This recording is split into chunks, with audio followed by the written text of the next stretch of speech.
આપણને આપણા ગુરુહરિનો મહિમા એ બહુ સ્પષ્ટપણે એ ખબર પડશે. આજે પરમ પૂજ્ય સ્વામીશ્રીનો વિચાર કરીએ કે આપણી ગુરુ પરંપરાનો વિચાર કરીએ તો પણ આપણને સહેજે સહેજે ખ્યાલ આવે છે કે બહુ જ દૂર રહ્યા થતાં પણ એમને પરદેશની ભોગભૂમિ ઉપર એ અદ્ભુત સત્સંગનો વિકાસ એ કર્યો છે. ગુણાતીતાનંદ સ્વામીની વાતોની અંદર 3 પ્રકારના પક્ષીઓની વાત આવે છે કે એક પક્ષી હોય એ પોતે ઈંડા ઉપર બેસીને ઈંડાનું સેવન કરે, બીજું પક્ષી હોય એ પોતે દ્રષ્ટિ દ્વારા એ સેવન કરે, અને ત્રીજા પ્રકારનું જે અતિ સમર્થ પક્ષી હોય એ વૃત્તિ દ્વારા એ ઈંડાનું સેવન કરે. આજે પણ જો થોડું વિજ્ઞાનની અંદર ઊંડા ઉતરીએ તેવા ઘણા પક્ષીઓ અને પ્રાણીઓ દેખાય છે કે જે આવી રીતે વૃત્તિ દ્વારા ઈંડાનું સેવન કરતા હોય. ઘણી બધી માછલીઓ એ બહુ જ દૂર જગ્યા ઉપર જઈને પોતાના ઈંડા એ મૂકી આવી હોય અને પછી ઘણા સમય પછી એના બચ્ચાઓ જન્મે અને માતાઓ એને લેવા માટે આવે. કેટલા બધા એવા કાચબાઓ છે જે પોતે ઈંડા દરિયા કિનારે મૂકીને દરિયામાં જતા રહે, ઘણા સમય પછી પાછા આવે, તો ઈંડાનું સેવન વૃત્તિ દ્વારા થતું હોય. તો આવા સમર્થની વાત એ ગુણાતીતાનંદ સ્વામી પોતાની વાતોની અંદર કરી.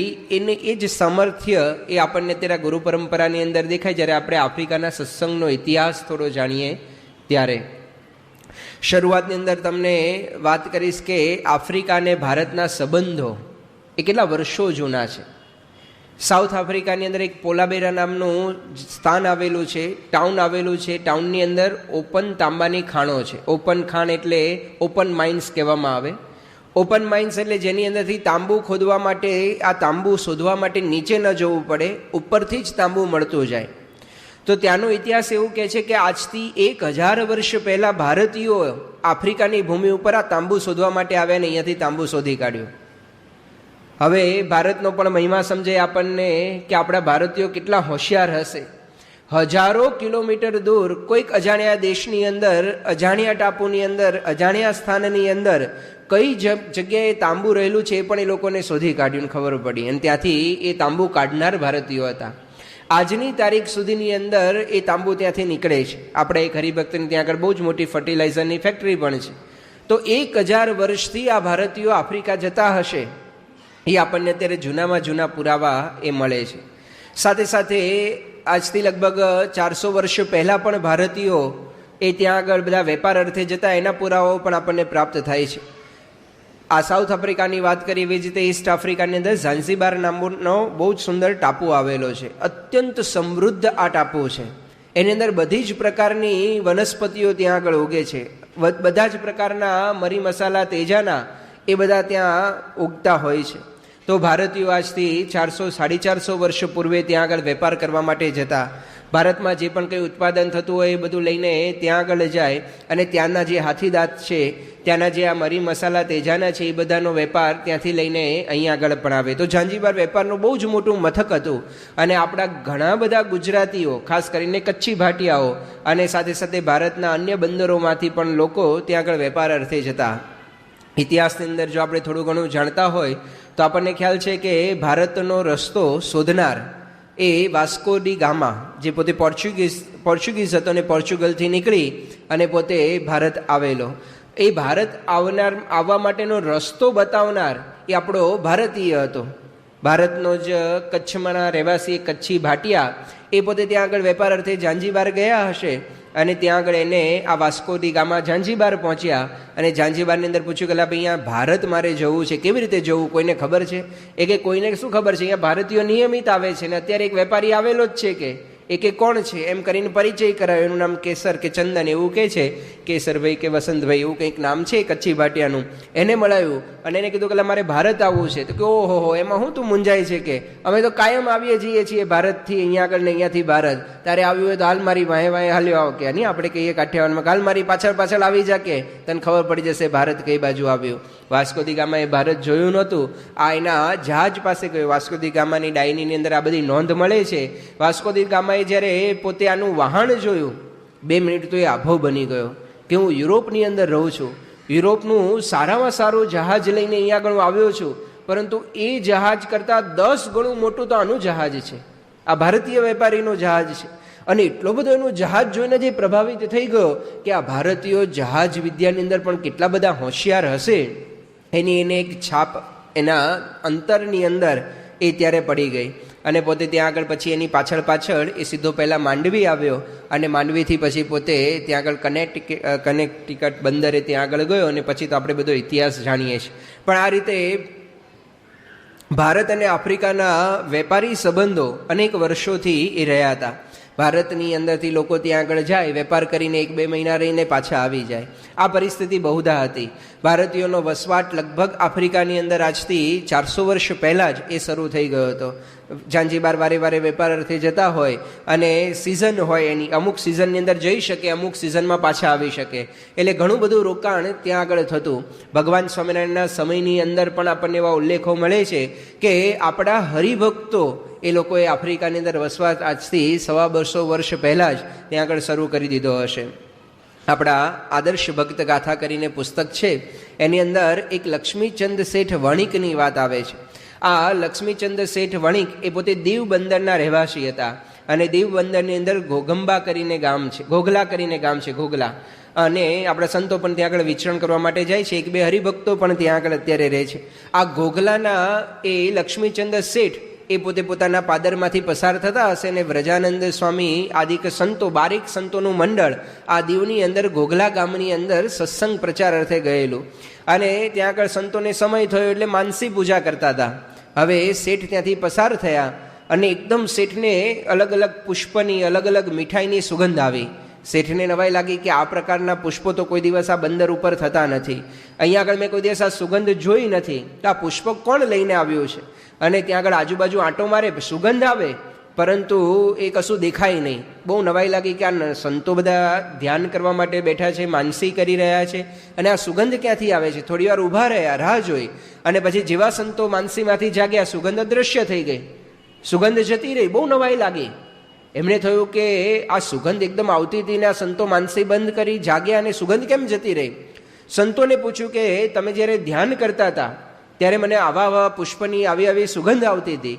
સંતો કે એ બધા પુષ્પો તમે ભગવાનને માનસીની અંદર ધરાવતા હતા એટલે પ્રત્યક્ષ ભાવથી ભગવાન એ માનસી પૂજા ગ્રહણ કરે એટલે તમને આ સુગંધ આવતી હશે.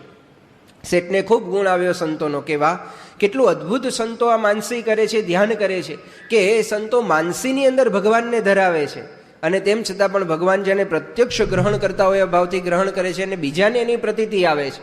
તો આ લક્ષ્મીચંદ શેઠને સંતોના આવા વર્તનથી ખૂબ ગુણ આવ્યો અને સત્સંગી થયા. હવે આ લક્ષ્મીચંદ શેઠે વિચાર કર્યો કે મારે પરદેશ જવું છે અને ત્યારે પરદેશની અંદર શું હતું? ઇંગ્લેન્ડ તો હતું નહીં, અમેરિકા હતું નહીં, એટલે હશે ખરું પણ ત્યાં કોઈ હજુ જતું નહોતું. એટલા માટે એમને આફ્રિકા જવાનો વિચાર કર્યો કે આપણે કમાવા માટે આફ્રિકા જવું છે અને આમ પણ દીવ બંદરેથી ઘણા વાહનો એ આફ્રિકા અવર જવર કરતા હશે તો જ આ પ્રેરણા મળી હોય. એટલા માટે એને વિચાર કર્યો કે આપણે સંતોના આશીર્વાદ લઈને જઈએ, કારણ કે એ જમાનાની અંદર આફ્રિકા જવું એટલે બહુ જ દુર્ગમ હતું. માણસ નીકળે ખરો પણ પહોંચે તો પહોંચે, નીકળ ન પણ પહોંચે, એટલે જીવના જોખમે જ ત્યાં આગળ જવાનું હતું. એટલે એમને સંતોને વાત કરી કે ભાઈ આવી રીતે હું પરદેશ આફ્રિકા કમાવા માટે જઉં છું, તો આપ મને આશીર્વાદ આપો કે હું ખૂબ સારી કમાણી કરી શકું. સંતો કે જો તમે જાઓ છો બહુ સારી વસ્તુ છે, કમાણી કરવા માટે જવું જોઈએ, પરંતુ એ કમાણી આ લોકની કમાણી છે. તમે પરદેશ જાઓ છો તો સત્સંગની કમાણી પણ કરજો. કેવી રીતે? તો નિત્ય પૂજા કરજો, રોજ 5 સ્વામિનારાયણની માળા કરવી, ભગવાનનું ભજન કરવું ને દારૂ માંસ વગેરેની અંદર લેવાતા નહીં. આ બધા નિયમ ધર્મ પાળજો તો તમને આ લોકની કમાણી તો થશે પણ સાથે સાથે સત્સંગની કમાણી પણ થશે. આ લક્ષ્મીચંદ શેઠ પોતે આફ્રિકાની અંદર આવ્યા. માર્ગની અંદર જ્યારે વહાણમાં આવતા ત્યારે જબરજસ્ત તોફાન આવ્યું. એમ લાગ્યું કે આ વહાણ ચોક્કસ તૂટી જશે અને મરી જઈશ, પણ એને ભગવાન સ્વામિનારાયણનું ભજન કર્યું અને મહારાજને ધૂન કરી તો મહારાજે ત્યાં આગળ એની જેને કહેવાય દરિયાની અંદર પણ રક્ષા કરી અને પછી તો એ પોતે આફ્રિકા પહોંચી ગયા અને ખૂબ કમાણી કરતા. પણ બન્યું એવું કે આફ્રિકાની અંદર જઈને બીમાર પડ્યા. આજે પણ આફ્રિકાની અંદર અલગ અલગ પ્રકારની ઘણી બીમારીઓ એ જોવા માટે મળે છે. અહીંયાથી જાઓ એટલે તમારે અમુક પ્રકારની વેક્સિનેશન એ લઈને જ જવાનું થાય. જેમ કે કમળો, ઝેરી કમળો ત્યાં આગળ પુષ્કળ પ્રમાણમાં થાય છે, તો ઝેરી કમળાની વેક્સિનેશન તમે લીધેલી હોવી જ જોઈએ, જેને યલો ફીવર કહેવામાં આવે છે. તો ત્યાં આગળ ગયા ને એમને પણ કોઈ એવી બીમારી લાગુ પડી ગઈ. હવે એના જે શેઠ હતા એને કીધું કે જો તારે આ બીમારીમાંથી ઉગરવું હોય ને તો એક દવા છે, બહુ ઊંચા પ્રકારનો દારૂ છે, જો તમે દારૂ પીશો ને તો જ અહીંયા આગળ બચી શકશો, એટલા માટે તમે આ દારૂ પીવો. હવે શેઠને યાદ આવ્યું કે આપણે તો સત્સંગી અને સંતોએ કહેલું કે આ કમાણી કરવા જાઓ છો પણ સાથે સાથે તમે આ નિયમ ધર્મની અને ભગવાન ભજવાની કમાણી પણ કરજો. એટલે એને ના પાડી દીધી કે શેઠ ભલે હું મરી જાઉં પરંતુ આ દારૂ તો હું નહીં જ પીવું. એને આવી જબરજસ્ત દ્રઢતા રાખી તો ભગવાન સ્વામિનારાયણ દિવ્ય દેહે ત્યાં આગળ એને દર્શન દીધા શેઠને રાત્રે. અને શેઠને વાત કરી ભગવાને કે જો તમારે આ બીમારી થઈ છે એની અંદરથી બચવા માટેનો એક જ ઉપાય છે, તમે તુલસીના પાન અને એની અંદર મીઠું એ વાટીને એ પેસ્ટ કરીને રોજ પીવો. ભગવાને દિવ્ય દેહે આફ્રિકાની અંદર પધારી અને ત્યાં આગળ એમને આ ઉપાય બતાડ્યો. અને એ શેઠે પણ ત્યાં આગળ પછી એ પ્રમાણે ભગવાન સ્વામિનારાયણના બતાવેલા ઉપાય પ્રમાણે ઉપાય કરી અને એકદમ સાજા થઈ ગયા. તો આ રીતે આપણે એમ કહી શકીએ કે આફ્રિકાની અંદર ભગવાનની સૌથી પ્રથમ પધરામણી એ આ રીતે દિવ્ય દેહે થઈ. એટલે આફ્રિકા ખંડ પણ ભગવાન સ્વામિનારાયણના એ શું કહેવાય કે ઉપસ્થિતિથી પાવન થયેલો છે એ આપણે કહી શકીએ. આ બધા પ્રસંગો આપણા ગ્રંથોની અંદર નોંધાયેલા છે. અને પછી એમને સારું પણ થઈ ગયું. એમને કમાણી તો ખૂબ કરી લીધી હતી. એટલે શેઠે વિચાર કર્યો કે હવે આ દેશમાં રહેવું નથી, આફ્રિકા છોડીને પાછા દીવ આવી ગયા. અને કહેવાય છે કે સમગ્ર જીવન એમને આ સત્સંગની અંદર પોતે વ્યતીત કરી દીધું. તો આ રીતે ભગવાન સ્વામિનારાયણના સમયથી જ આપણને આ બધા ઉલ્લેખો એ મળે છે. ગુણાતીતાન સ્વામીએ પણ પોતાની વાતોની અંદર એ આફ્રિકાને યાદ કરેલું છે. 6ઠ્ઠા પ્રકરણની એ 166મી વાત છે. એની અંદર સ્વામીએ કહ્યું કે કોઈ મુંબઈ જાય તો સત્સંગ એ થોડો ઘાસે, એટલે કે થોડો સત્સંગ ઘસાય. તેથી આગળ મુસંબી જાય. આ મુસંબી એટલે કે મોઝામ્બિક. સ્વામીએ મોઝામ્બિક નામનો દેશ આવેલો છે. આ મોઝામ્બિકને સ્વામીએ મુસંબી કીધું. સ્વામી કે મુસંબી જાય તો સત્સંગ એ વધુ ઘાસે. અને તેથી કાપ કુરાન જાય. કાપ કુરાન એટલે એ જમાનાની અંદર કેપ ઓફ ગુડ હોપ. એટલે વાસ્કો દી ગામા જ્યારે ભારત શોધવા માટે આવ્યો ત્યારે એ એક જગ્યાએ પહોંચ્યો. એને એમ થયું કે મેં ભારત શોધી લીધું છે. કેમ એને એવું લાગ્યું હશે? કારણ કે એને ત્યાં આગળ કોઈ ભારતીયો જેવા વ્યક્તિઓને જોયા હશે. એટલા માટે એને એમ લાગ્યું કે મેં આ ભારત શોધી કાઢ્યું. પણ પછી એને ખબર પડી કે આ ભારત નથી, હકીકતમાં મેં સાઉથ આફ્રિકા શોધી કાઢ્યું છે. એ કેપ ઓફ ગુડ હોપ એટલે આશાની કિરણ, જે આપણે બધા ઇતિહાસ ભણ્યા હશું તેની અંદર ભણવામાં આવે છે આપણને પણ. તો આ કેપ ઓફ ગુડ હોપ એને એ ગુણાતીતાન સ્વામીએ કહ્યું કે કાપ કુરાન, જેને અત્યારે કેપટાઉન કહેવામાં આવે છે, આ કાપ કુરાન જાય તો સાબદો સત્સંગ ઘસાઈ જાય. સ્વામી કે સમૂળગો સત્સંગ ન રહે. તો સ્વામીની વાતોની અંદર પણ આવી રીતે આફ્રિકાના મોઝામ્બિક શહેરને સ્વામીએ યાદ કર્યું, કેપટાઉનને સ્વામીએ યાદ કર્યું. ત્યારે આપણને ખબર પડે કે ગુણાતીતાન સ્વામીના સમયની અંદર પણ આ આફ્રિકા જવાનું પ્રમાણ ઘણું વધી ગયું હશે. તો જ સ્વામી આ રીતે પોતાની વાતોમાં એનો ઉલ્લેખ કર્યો હોય. 3જા પ્રકરણની 73મી વાત, એમાં પણ સ્વામીએ ઉલ્લેખ કર્યો. સ્વામી કે દેશના વાણિયા એ પોતે પરદેશ જાય છે કમાવા માટે અને ત્યાં જઈને કાફરિયું રાખીને રહી જાય છે. કાફરિયું એટલે કે હબસીની સ્ત્રીઓ, જે ત્યાંના સ્થાનિક પ્રજા છે એની સ્ત્રીઓને કાફરિયું કહેવામાં આવે છે. તો સ્વામી એવું કહ્યું કે કોઈ આ પરદેશ જાય અને ત્યાં આગળ એક કાફરિયું રાખીને રહી જાય છે. તો આવી વાત ત્યાં આગળ સ્વામીએ પણ પોતે કરી. એટલે સ્વામીના સમયની અંદર પણ ઘણા મોટા પ્રમાણની અંદર આ બધા હરિભક્તો પણ ત્યાં આગળ માઇગ્રેટ થતા અને સ્થાયી થવાની શરૂઆત થઈ ગઈ. વેપાર થઈ ગયા હોય, વર્ષ 2 વર્ષ રહે, 3-4 વર્ષ રહીને પાછા આવે. તો આ રીતે આફ્રિકા અને ભારતના સંબંધો વર્ષોથી ચાલ્યા આવતા હતા. એની અંદર બહુ જ મોટો આ ફાલ જો ગયો હોય તેઓ 19મી સદીની શરૂઆતની અંદર ગયો. કહેતા કે 1901થી લઈને 1930 સુધીની અંદર એ ભારતથી એ લોકો ત્યાં આગળ સ્થાયી થવા માટે બહુ જ મોટા પ્રમાણમાં ગયા. એનું એક કારણ એ હતું કે ત્યારે અંગ્રેજોનું શાસન આફ્રિકાની અંદર હતું. ખાસ કરીને ઈસ્ટ આફ્રિકામાં કેન્યા, યુગાન્ડા, ટાન્ઝાનિયા આ બધા દેશોની અંદર આફ્રિકાનું અંગ્રેજોનું વર્ચસ્વ હતું. અંગ્રેજો રાજ કરતા જેમ ભારત ઉપર રાજ કરતા એવી જ રીતે. અને એ લોકોએ પોતાની સગવડો માટે ત્યાં આગળ રેલવે લાઇન નાખવાની શરૂઆત કરી. સર્વપ્રથમ રેલવે મોમ્બાસાથી નૈરોબી નખાતી હતી. હવે ત્યાંના માણસો જે છે એ બહુ જ અભણ પ્રજા છે.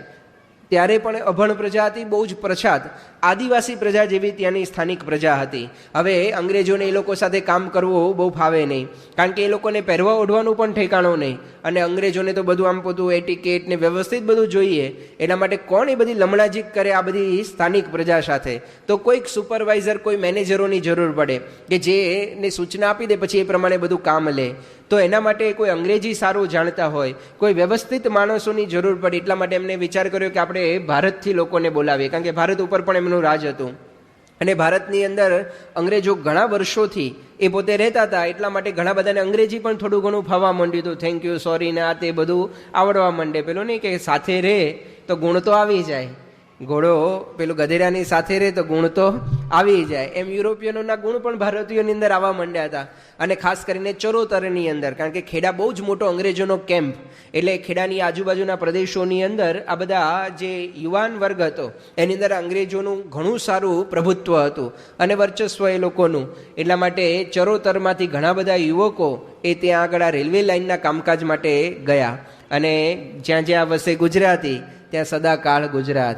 ગુજરાતી ત્યાં આગળ જાય એટલે એક ગામમાંથી એક જણ ગયો હોય ને એટલે તરત શરૂ કરે કે ભાઈ અહીંયા આવવા જેવું છે, આ ભાઈ ગયા છે ને પૈસા મોકલાવે છે તો આપણે પહોંચી જઈએ.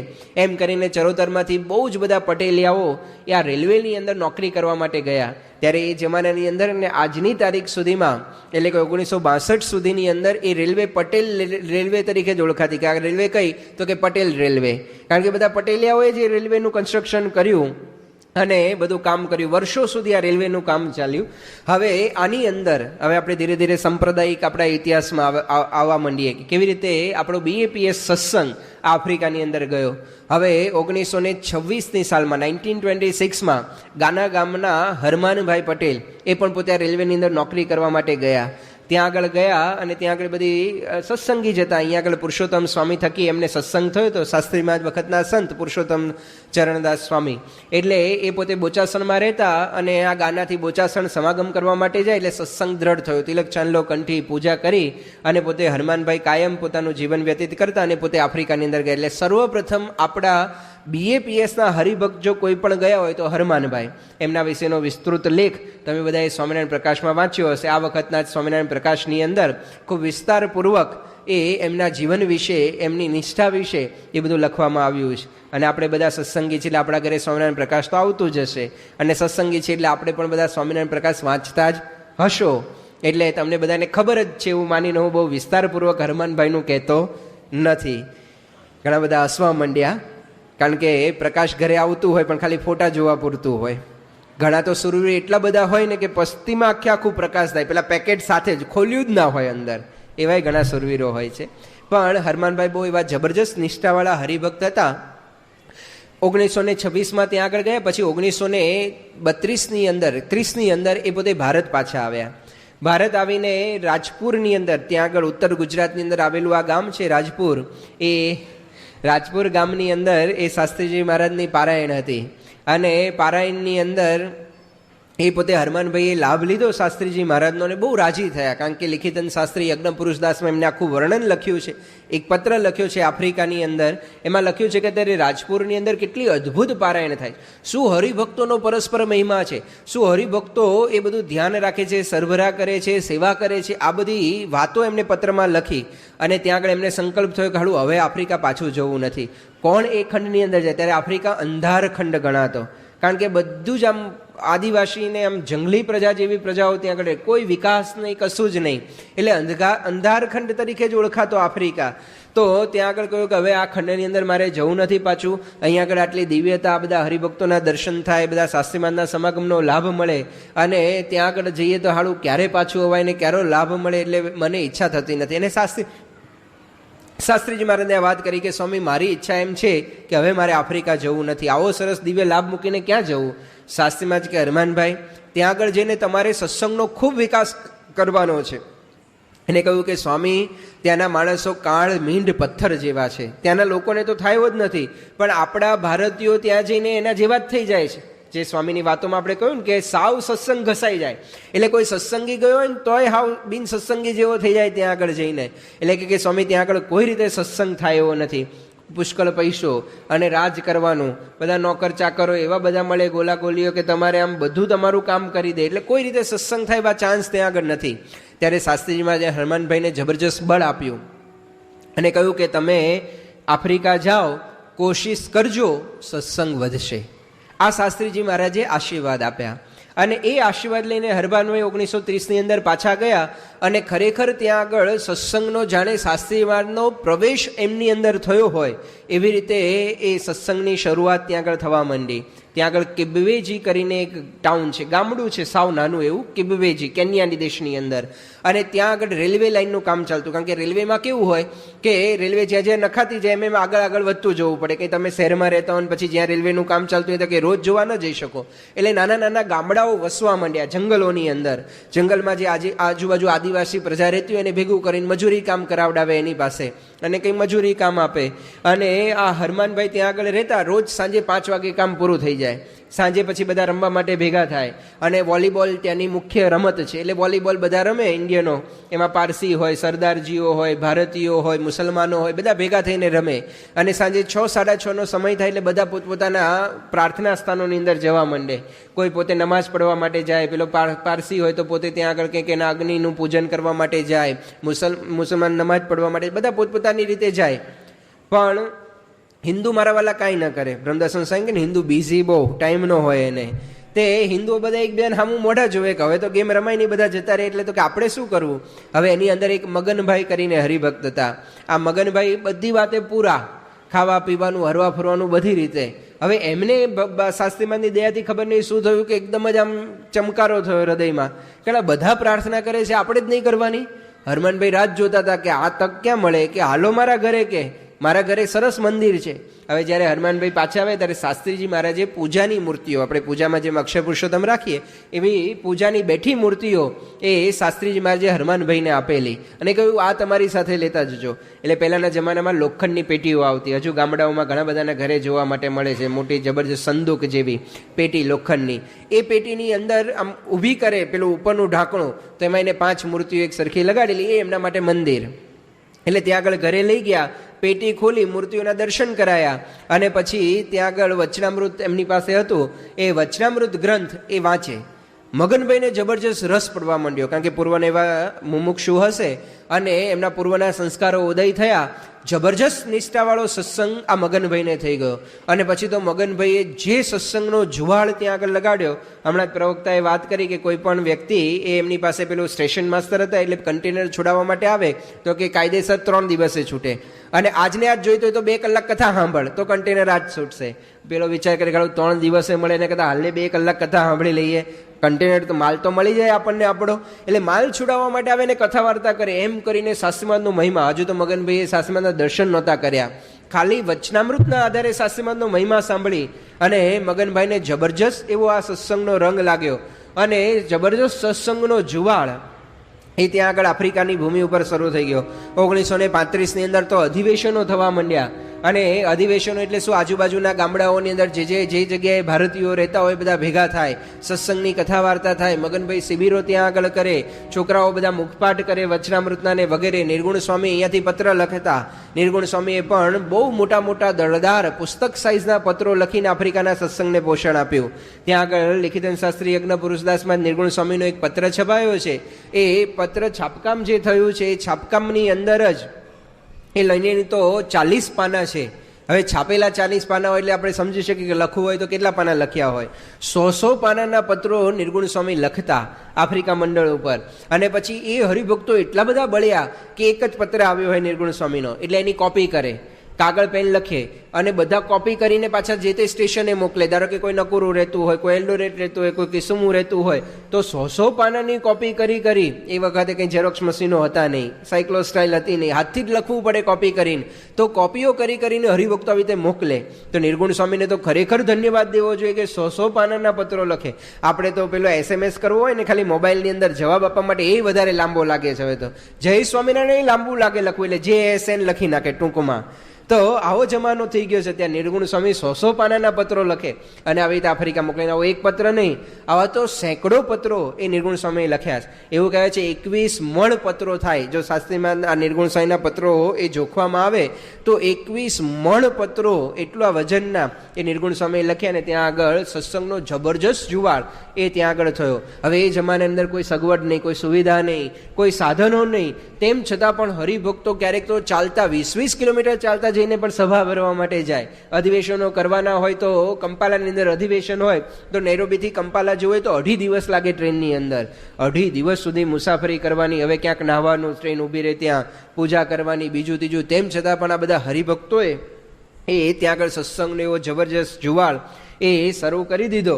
અને હરિભક્તોને આત્મીયતા પણ એવી, જે રાજપુર પારાયણની અંદર જે મહિમા જોયો હતો હરમાનભાઈએ, જે આત્મીયતા સબર આખો સત્સંગ જોયો હતો, એવા ને એવા સત્સંગના બીજ એ આફ્રિકાની અંદર રોપાયા. એકબીજાનો અપરંપાર મહિમા એ લોકો સમજતા, કારણ કે પરદેશની ભૂમિ ઉપર રહેવાનું એ જે ગણો એ જ સંબંધીઓ હોય, તો કેવી રીતે બધાને રાખવા. અંદર અંદર લગ્નો પણ ત્યાં આગળ થાય, બધા ચરોતરના પટેલો જ હતા, એકબીજાના ઓળખીતા જ હતા. સત્સંગી થાય એટલે સત્સંગીને દીકરી લેવા દેવાનું શરૂ થયું. સત્સંગ સમુદાય વધતો ગયો. દેશમાંથી પણ સત્સંગીઓને બોલાવવા માંડ્યા કે અહીંયા આવો, અહીંયા આગળ ખૂબ કમાણી છે. હવે ખાલી આપણા ભારતીયો એ રેલવે પૂરતા મર્યાદિત નહોતા રહ્યા. હવે જે ગામમાં ગયા ત્યાં આગળ જોયું કે ઓહો, અહીંયા આગળ તો બધી પ્રજા અભણ જ છે, કંઈ કરી શકે એમ જ નથી. એટલે રેલવેની નોકરી છોડી દીધી અને ધંધામાં પડ્યા. કોઈ દુકાનો કરી, કોઈ હાર્ડવેરની દુકાનો, કોઈ ચકુલાની દુકાનો કરી, ચકુલા એટલે કે રાશન પાણી એની દુકાનો કરી, ઘણા બધાએ બૂટ ચંપલ કપડાની દુકાનો કરી. જે કંઈ ભારતથી મળતું હોય એની દુકાનો ત્યાં આગળ મૂકી દીધી. અને 10ના 100, 100ના 1000 જ સીધા કરવાના. 10 રૂપિયાની વસ્તુ 100માં વેચાય, 100ની 1000માં વેચાય. અત્યારે નહીં, એટલે વિચાર નહીં કરતા કાલો આપણે ઉપડી જઈએ, આવો તો વાંધો નથી, પણ અત્યારે એટલો પ્રોફિટ માર્જિન નથી રહ્યો, હવે કોમ્પિટિશન થઈ ગઈ.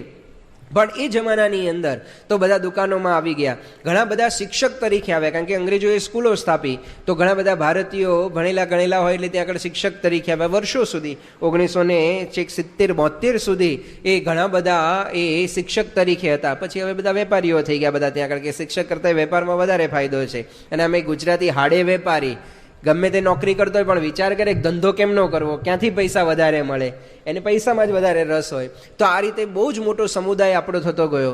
અને આ બાજુ સાથે સાથે સત્સંગ પણ એટલો વિકસતો ગયો. આફ્રિકાના હરિભક્તો અહીંયા આગળ દેશની અંદર પણ આવવા માંડ્યા, સમાગમ કરવા માંડ્યા. શાસ્ત્રીમાનને ખૂબ વિનંતી કરી કે સ્વામી આપ આફ્રિકાની ભૂમિ ઉપર પધારો.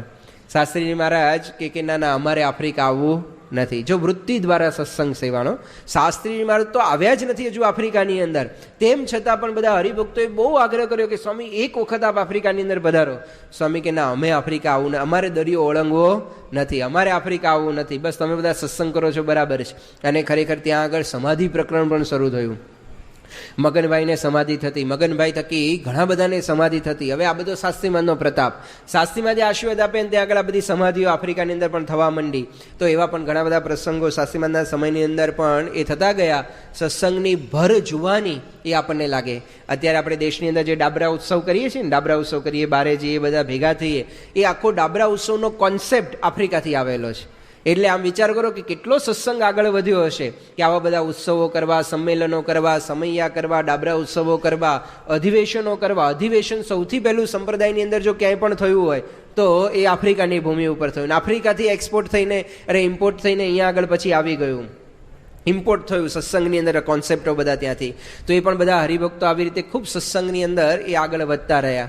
શાસ્ત્રીમાનના સમયની અંદર જ એ લોકોએ વિચાર્યું કે હવે આપણે એક મંદિર પણ કરીએ આફ્રિકાની ભૂમિ ઉપર. હવે આ વિચાર કરજો, આપણે વાત કરીએ છીએ પરદેશના સત્સંગની. હજુ ઇંગ્લેન્ડની અંદર સત્સંગની શરૂઆત થઈ નથી, હજુ અમેરિકાની અંદર સત્સંગની શરૂઆત થઈ નથી. આ સ્વામિનારાયણ સંપ્રદાય જો દરિયાપાર સૌ પ્રથમ ક્યાંય પણ ગયો હોય તો આફ્રિકાની ભૂમિ ઉપર ગયો. અને દરિયાપાર સૌ પ્રથમ મંદિર પણ જો ક્યાંય પણ થયું હોય સ્વામિનારાયણનું તો આફ્રિકાની અંદર થયું. એટલે સૌ પ્રથમ સત્સંગ આફ્રિકાની અંદર આવી રીતે પરદેશની અંદર થયો. તો શાસ્ત્રીજી મહારાજને વાત કરી કે સ્વામી અમારે મંદિર કરવું છે, આપ મૂર્તિઓ મોકલો. એટલા માટે શાસ્ત્રીજી મહારાજે પણ જામનગરના એક બહુ સારા ચિત્રકાર હતા, એની પાસે મૂર્તિઓ તૈયાર કરાવડાવી. મધ્યની અંદર શ્રીજી મહારાજની મૂર્તિ, બાજુમાં અક્ષર બ્રહ્મ ગુણાદિતાનંદ સ્વામી મહારાજની મૂર્તિ, ધામધામીને મુક્ત ગોપાળાનંદ સ્વામીની મૂર્તિ. આ બધી મૂર્તિઓ શાસ્ત્રીમાં જે તૈયાર કરાવડાવી. અહીંયા આણંદની અંદર સ્વામી હતા 1945 અંદર, 1945ની અંદર શાસ્ત્રીમાં જે ત્યાં આગળ મૂર્તિઓનું પૂજન વગેરે અર્ચનને બધું કરી દીધું. અને પછી શીપમાં મોકલવાની, એટલે પ્રતિષ્ઠા ન કરી, પૂજન વગેરે બધું કર્યું શાસ્ત્રીજી મહારાજે. અને પછી વાહણની અંદર એ મૂર્તિઓ મોકલી. 46ની સાલમાં મૂર્તિઓ ત્યાં આગળ આવી ગઈ. હજુ મંદિર તૈયાર નહોતું થયું. નૈરોબી કેન્યા દેશની અંદર નૈરોબી કેપિટલ ટાઉન આવેલું છે, આપણે શું કહેવાય કેપિટલ સિટી આવેલું છે. તો એ નૈરોબીની અંદર ટેમ્પલ રોડ છે, ટેમ્પલ એટલે મંદિર રોડ છે. એ મંદિર રોડ ઉપર જ એક સરસ મંદિર તૈયાર થતું હતું. એટલે મૂર્તિઓ ત્યાં સુધી એક હરિભક્તના ઘરે રહી 1948ની અંદર ત્યાં આગળ મંદિર થઈ ગયું. એટલે હરમાનભાઈએ જ ત્યાં આગળ મૂર્તિઓ પધરાવી અને મગનભાઈએ એની પ્રતિષ્ઠા કરી. આપણા જ બધા હરિભક્તોએ બહુ જ જહેમત ઉઠાવીને આ મંદિરનું નિર્માણ કરેલું, જે ટેમ્પલ રોડ ઉપર આજે એ મંદિર છે એમાં મૂર્તિઓ નથી. હવે આ મંદિર ત્યાં આગળ તૈયાર થયું, પ્રતિષ્ઠા પણ થઈ ગઈ, હરિભક્તો ભેગા થવા માંડ્યા, સત્સંગ નિયમિત થવા માંડ્યો અને સત્સંગનો ખૂબ સારો વિકાસ એ ત્યાં આગળ થયો. અને પછી તો ધીરે ધીરે સત્સંગ ખૂબ વધવા માંડ્યો. અહીંયા આગળ દેશમાં પણ બધા આફ્રિકાના હરિભક્તો નિયમિત આવવા માંડ્યા. શાસ્ત્રીજી મહારાજે આફ્રિકાના હરિભક્તોને બહુ જ મોટી એક સેવા સોંપી. શાસ્ત્રી મહારાજ ગઢડાની અંદર મંદિર કરતા હતા. શાસ્ત્રી મહારાજ કીધું આ ગઢડાનું મંદિર પૂરું કરવાની જવાબદારી આફ્રિકા મંડળને સોંપીએ છીએ. તો અત્યારે આપણે જે ગઢડા મંદિરના દર્શન કરીએ છીએ એની અંદર બહુ જ મોટો ફાળો, બહુ જ મોટી સેવા એ આફ્રિકા મંડળની પણ એ રહેલી છે. આખું મંદિર પૂરું કર્યું એમાં આફ્રિકા મંડળે પુષ્કળ એ આર્થિક સમર્પણ એની અંદર કરેલું છે, દૈહિક સમર્પણ પણ ઘણું છે. જ્યારે જ્યારે આફ્રિકા મંડળ આવતું શાસ્ત્રી મહારાજ જાતે જોડતા બધાને કે ચાલો સેવાની અંદર જોડાઈ જાઓ, કારણ કે ત્યારે આ છેલ્લું મંદિર જ બાકી હતું ગઢડાનું. તો આ રીતે પણ આફ્રિકાના બધા હરિભક્તો આ ગઢડા મંદિરની અંદર ખૂબ જોડાયેલા. જો ઘણા જૂના હરિભક્તો અહીંયા બેઠા હશે, તમે જોયું હશે મગનભાઈ ગેસ્ટ હાઉસ એ નામનું એક ગેસ્ટ હાઉસ, નિર્ગુણ સ્વામી આશ્રમ એવો એક આશ્રમ પણ ત્યાં આગળ હતો, મગનભાઈ ગેસ્ટ હાઉસ પણ હતું. આ બધું અમે પણ યુવકની અંદર જોયેલું. અત્યારે જે જૂનું આપણો સભા મંડપ છે ત્યાં પહેલાં એ સંત આશ્રમ હતો, હવેલી હતી, એની એક્ઝેક્ટ પાછળ નિર્ગુણદાસ ભુવન હતું. અત્યારે જે થાળબેટની ઓફિસ પેલી બાજુ ઉતારે આગળ કરી છે ત્યાં આગળ મગનભાઈ ગેસ્ટ હાઉસ આખું થયેલું. તો આ બધું પણ આફ્રિકાના હરિભક્તોના નામ સાથે બધું ત્યાં આગળ હતું. એટલે ખૂબ સેવા સમર્પણ સાથે એ આફ્રિકાના હરિભક્તોએ આ ગઢડાની અંદર પણ કરેલી. હવે બ્રહ્મ સ્વરૂપ શાસ્ત્રી મહારાજ તો પોતે અક્ષરધામમાં પધારી ગયા. યોગીજી મહારાજ ગુરુસ્થાન ઉપર આવ્યા અને બધા હરિભક્તોને સંકલ્પ થયો કે યોગી બાપા શાસ્ત્રી મહારાજ તો ન આવે, હવે આપ આફ્રિકાની અંદર પધારો. અને યોગીજી મહારાજ તો સત્સંગ વિકાસ માટે તૈયાર જ હતા. યોગીજી મહારાજનો સંકલ્પ જ હતો કે આ જર્મની રંગવું છે ને, જાપાન રંગવું છે ને, ઇંગ્લેન્ડ રંગવું, યુરોપ રંગવું છે ને, આ બધું યોગી મહારાજનો સંકલ્પ. યોગી મહારાજ કે મંદિર કરો તો અમે આવીએ, એમને એમ ના આવીએ, મંદિર કરો તો આવીએ પ્રતિષ્ઠા કરવા માટે. હવે ત્યારે બીજું એક બહુ જ મોટું સેન્ટર હતું આપણા હિન્દુ ભાઈઓ માટેનું, એ હતું મોમ્બાસા. મોમ્બાસા બંદર ગણાય. મુંબઈથી કોઈ પણ વાહન નીકળે તો સીધું નાકની દાંડીએ હેડ્યા જાઓ તો શું આવે? મોમ્બાસા. આમને સામને સીધું. બાપા ઘણી વખત કે મુંબઈના ઠાકોરજી મોમ્બાસા સામે દ્રષ્ટિ કરે છે, મોમ્બાસાના ઠાકોરજી મુંબઈ સામે દ્રષ્ટિ કરે છે, આમને સામને. એટલે સીધું જ મોમ્બાસા બંદર આવે. તો યોગીજી મહારાજને કીધું કે બાપા મોમ્બાસામાં મંદિરની જરૂર છે, કારણ કે અહીંયા નેરોબીમાં તો એક મંદિર આ ટેમ્પલ રોડ ઉપર થયું હતું શાસ્ત્રી મહારાજના સમયની અંદર.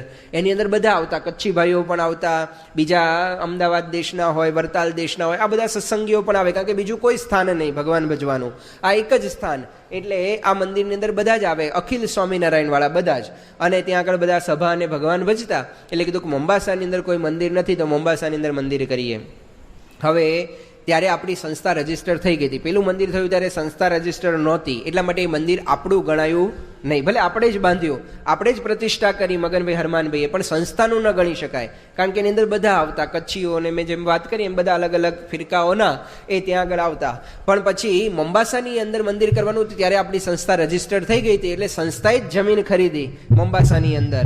અને ત્યાં આગળ પછી મોમ્બાસાની અંદર સર્વપ્રથમ BAPSનું મંદિર ઓફિશિયલી એ મોમ્બાસાની ભૂમિ ઉપર થયું. 1952માં શરૂઆત થઈ, 1955ની અંદર મંદિર થઈ ગયું હતું. એટલા માટે યોગીજી મહારાજ પણ 1955માં 1955માં સૌ પ્રથમ આફ્રિકાની અંદર પધાર્યા.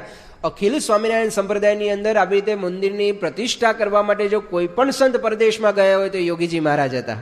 એટલે ત્યાં આગળ એમને મંદિર કર્યું. એ જમાનાની અંદર મોમ્બાસાની પ્રતિષ્ઠા વખતે 18,000 માણસ ત્યાં આગળ ભેગું થયું હતું. હવે પરદેશની ભૂમિ ઉપર 18,000 માણસ એટલે કેટલું બધું કહેવાય. અને 3 વાગ્યા સુધી, બપોરે સવારે 10 વાગે જમણવાર શરૂ થયો તો બપોરે 3 વાગ્યા સુધી ચાલ્યો. ત્યારે પંગત સિસ્ટમ હતી, તો એટલી બધી પંગતો થયેલી કે બપોરે 3 વાગ્યા સુધી જમણવાર એ ચાલુ થયો હોય. તો યોગીજી મહારાજ 1955માં પધારીને એક મંદિરની પ્રતિષ્ઠા કરી. 1960માં યોગીજી મહારાજ ફરી વખત આફ્રિકાની અંદર પધાર્યા અને 6 મંદિરોની પ્રતિષ્ઠા કરી. અને 1970માં પધારીને નેરોબીમાં આપણું પોતાનું એક આગવું મંદિર એ યોગીજી મહારાજ 1970ની અંદર એ આવી રીતે કરેલું.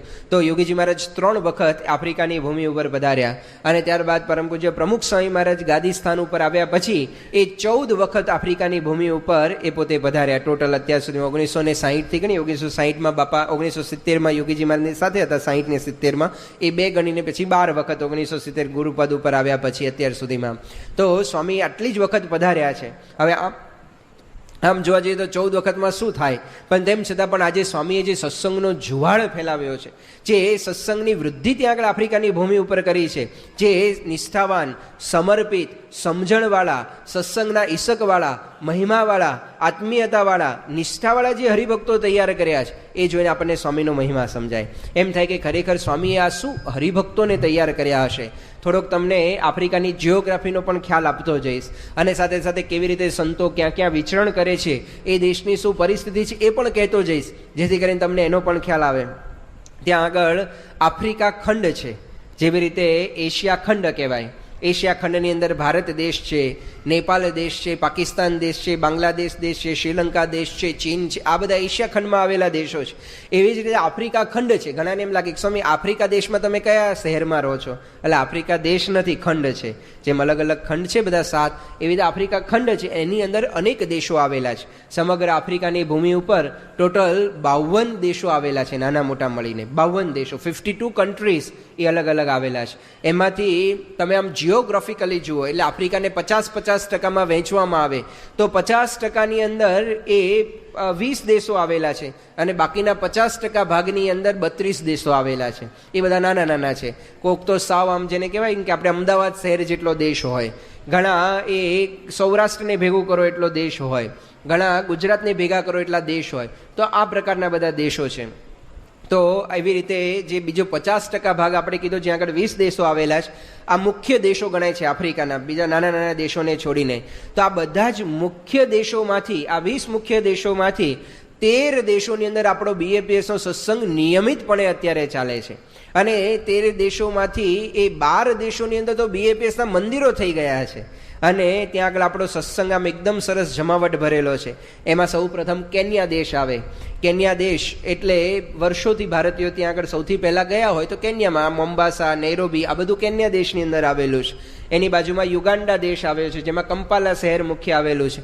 એની ઉપર રવાન્ડા, બુરુંડી આ બધા દેશો આવેલા છે. આ રવાન્ડા, બુરુંડી દેશ એ યુરોપ જેવા દેશો છે, ભલે આફ્રિકામાં હોય, કારણ કે અત્યાર સુધી ફ્રેન્ચ લોકો ત્યાં આગળ રાજ કરતા, ફ્રેન્ચ કોલોની છે. તેની નેશનલ લેંગ્વેજ જ ફ્રેન્ચ છે, બધું ફ્રેન્ચમાં બોલવું પડે તમારે ત્યાં આગળ.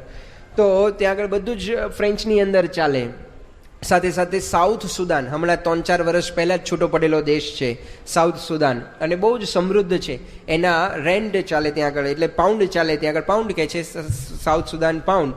અને એનું કરન્સી અમેરિકન કરન્સીની ઇક્વિવેલન્ટ, જેટલો ડોલરની કિંમત એટલી જ એના પૈસાની કિંમત, કારણ કે ત્યાં ઓઇલ બહુ નીકળ્યું છે. એટલે સ્વાભાવિક છે પેટ્રોલ જ્યાંથી નીકળે એ દેશની કરન્સી તો વધી જ જાય.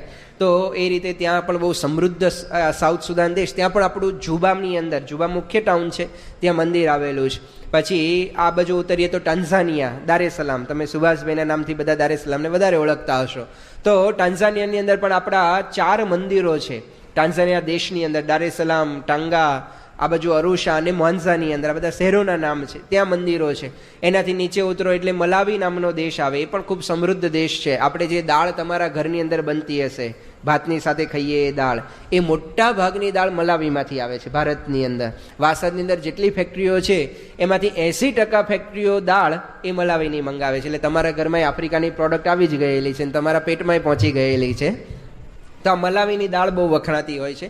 તો મલાવી દેશ છે, એની બાજુમાં કોંગો દેશ આવેલો છે, જેમાં હીરા બહુ આવે છે, બ્લડ ડાયમંડ. અહીંયા આગળ હીરા ઉદ્યોગના કોઈ જાણકાર હશે તો એને બ્લડ ડાયમંડ કહે છે, કારણ કે બહુ જ મોંઘા હોય છે. અને તમે ત્યાં જાઓ ડાયમંડ લેવા માટે, જીવતા હો કે નહીં નક્કી નહીં, કારણ કે કાળિયા મારી પણ નાખે તમને ડાયમંડના પૈસા માટે.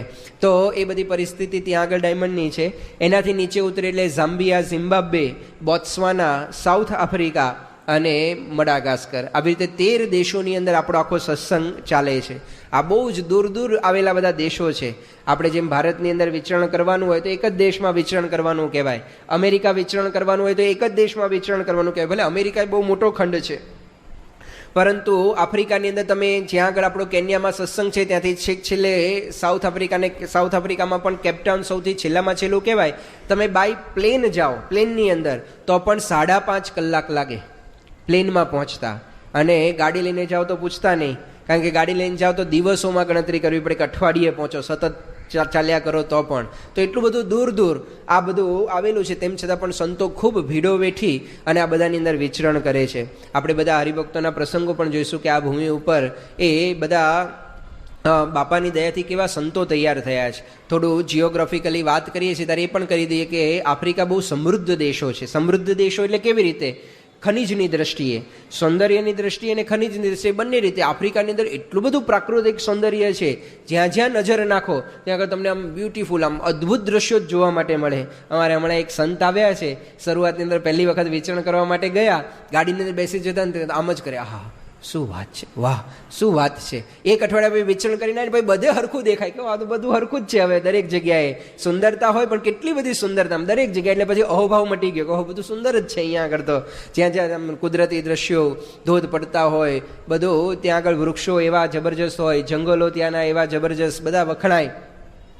ધીરે ધીરે જેમ એમ યાદ આવતું જશે. હવે બધો ક્રમ નહીં આવે, હવે જે દેશનું જે યાદ આવશે એ પ્રમાણે બધું કહેતો જઈશ. તો એવી રીતે બધી સુંદરતા ભગવાને ખૂબ આપી છે. સાથે સાથે ખનિજ ખૂબ આપ્યા છે ભગવાને. જેમ મેં વાત કરી કે 1000 વર્ષ પહેલાં ભારતીયો ત્યાં આગળ તાંબુ કાઢવા માટે એ ગયા હતા. તો સાઉથ આફ્રિકાની અંદર તાંબાની ખાણો ઘણી બધી આવેલી છે, કોપરની ખાણો.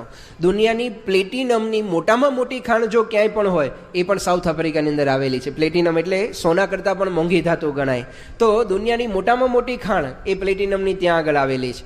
હવે દુનિયાની અંદર હીરાની સૌથી મોટામાં મોટી ખાણો પણ આફ્રિકાની અંદર આવેલી છે. બોત્સવાના કરીને દેશ છે, પુષ્કળ પ્રમાણમાં હીરા નીકળે. પહેલાં તો એવું કહેવાતું કે આમ જમીનમાં હાથથી આમ ખોબો ભરો ને હીરા આવે, એટલા બધા હીરા નીકળતા. હવે થોડા ઊંડા જવું પડે છે, કારણ કે કાઢી લીધા જેટલા કાઢવાના હતા એટલા. તો બોત્સવાના હીરાનો દેશ કહેવાય આખો. તો એની અંદર પણ જબરજસ્ત હીરા નીકળે છે. સાઉથ આફ્રિકામાં પણ હીરા નીકળે છે. સાઉથ આફ્રિકામાં તો પહેલાં નદીમાં હીરા નીકળતા, નદીના પાણીની સાથે સાથે. અત્યારે ઊંડા જવું પડે છે. ઘણી બધી સોનાની ખાણો, ગોલ્ડ માઇન્સ એ પણ ત્યાં આગળ આફ્રિકાની અંદર. પૂજ્ય સાધુચરિત સ્વામી ગયા વર્ષે આવ્યા, એમને સોનાની ખાણો બતાવેલી, બરાબર ને? એટલે બધી વાત કરી હશે, તમને ના કરી હોય તો કહેજો, ભવિષ્યમાં હજુ કરશે સોનાની ખાણો વિશેની વાતો. હવે ખાલી થવા માંડી છે, કાઢી લીધું એટલે સોનું. પણ ત્યાં સોનાની ખાણો પણ એવી રીતે એ આવેલી છે.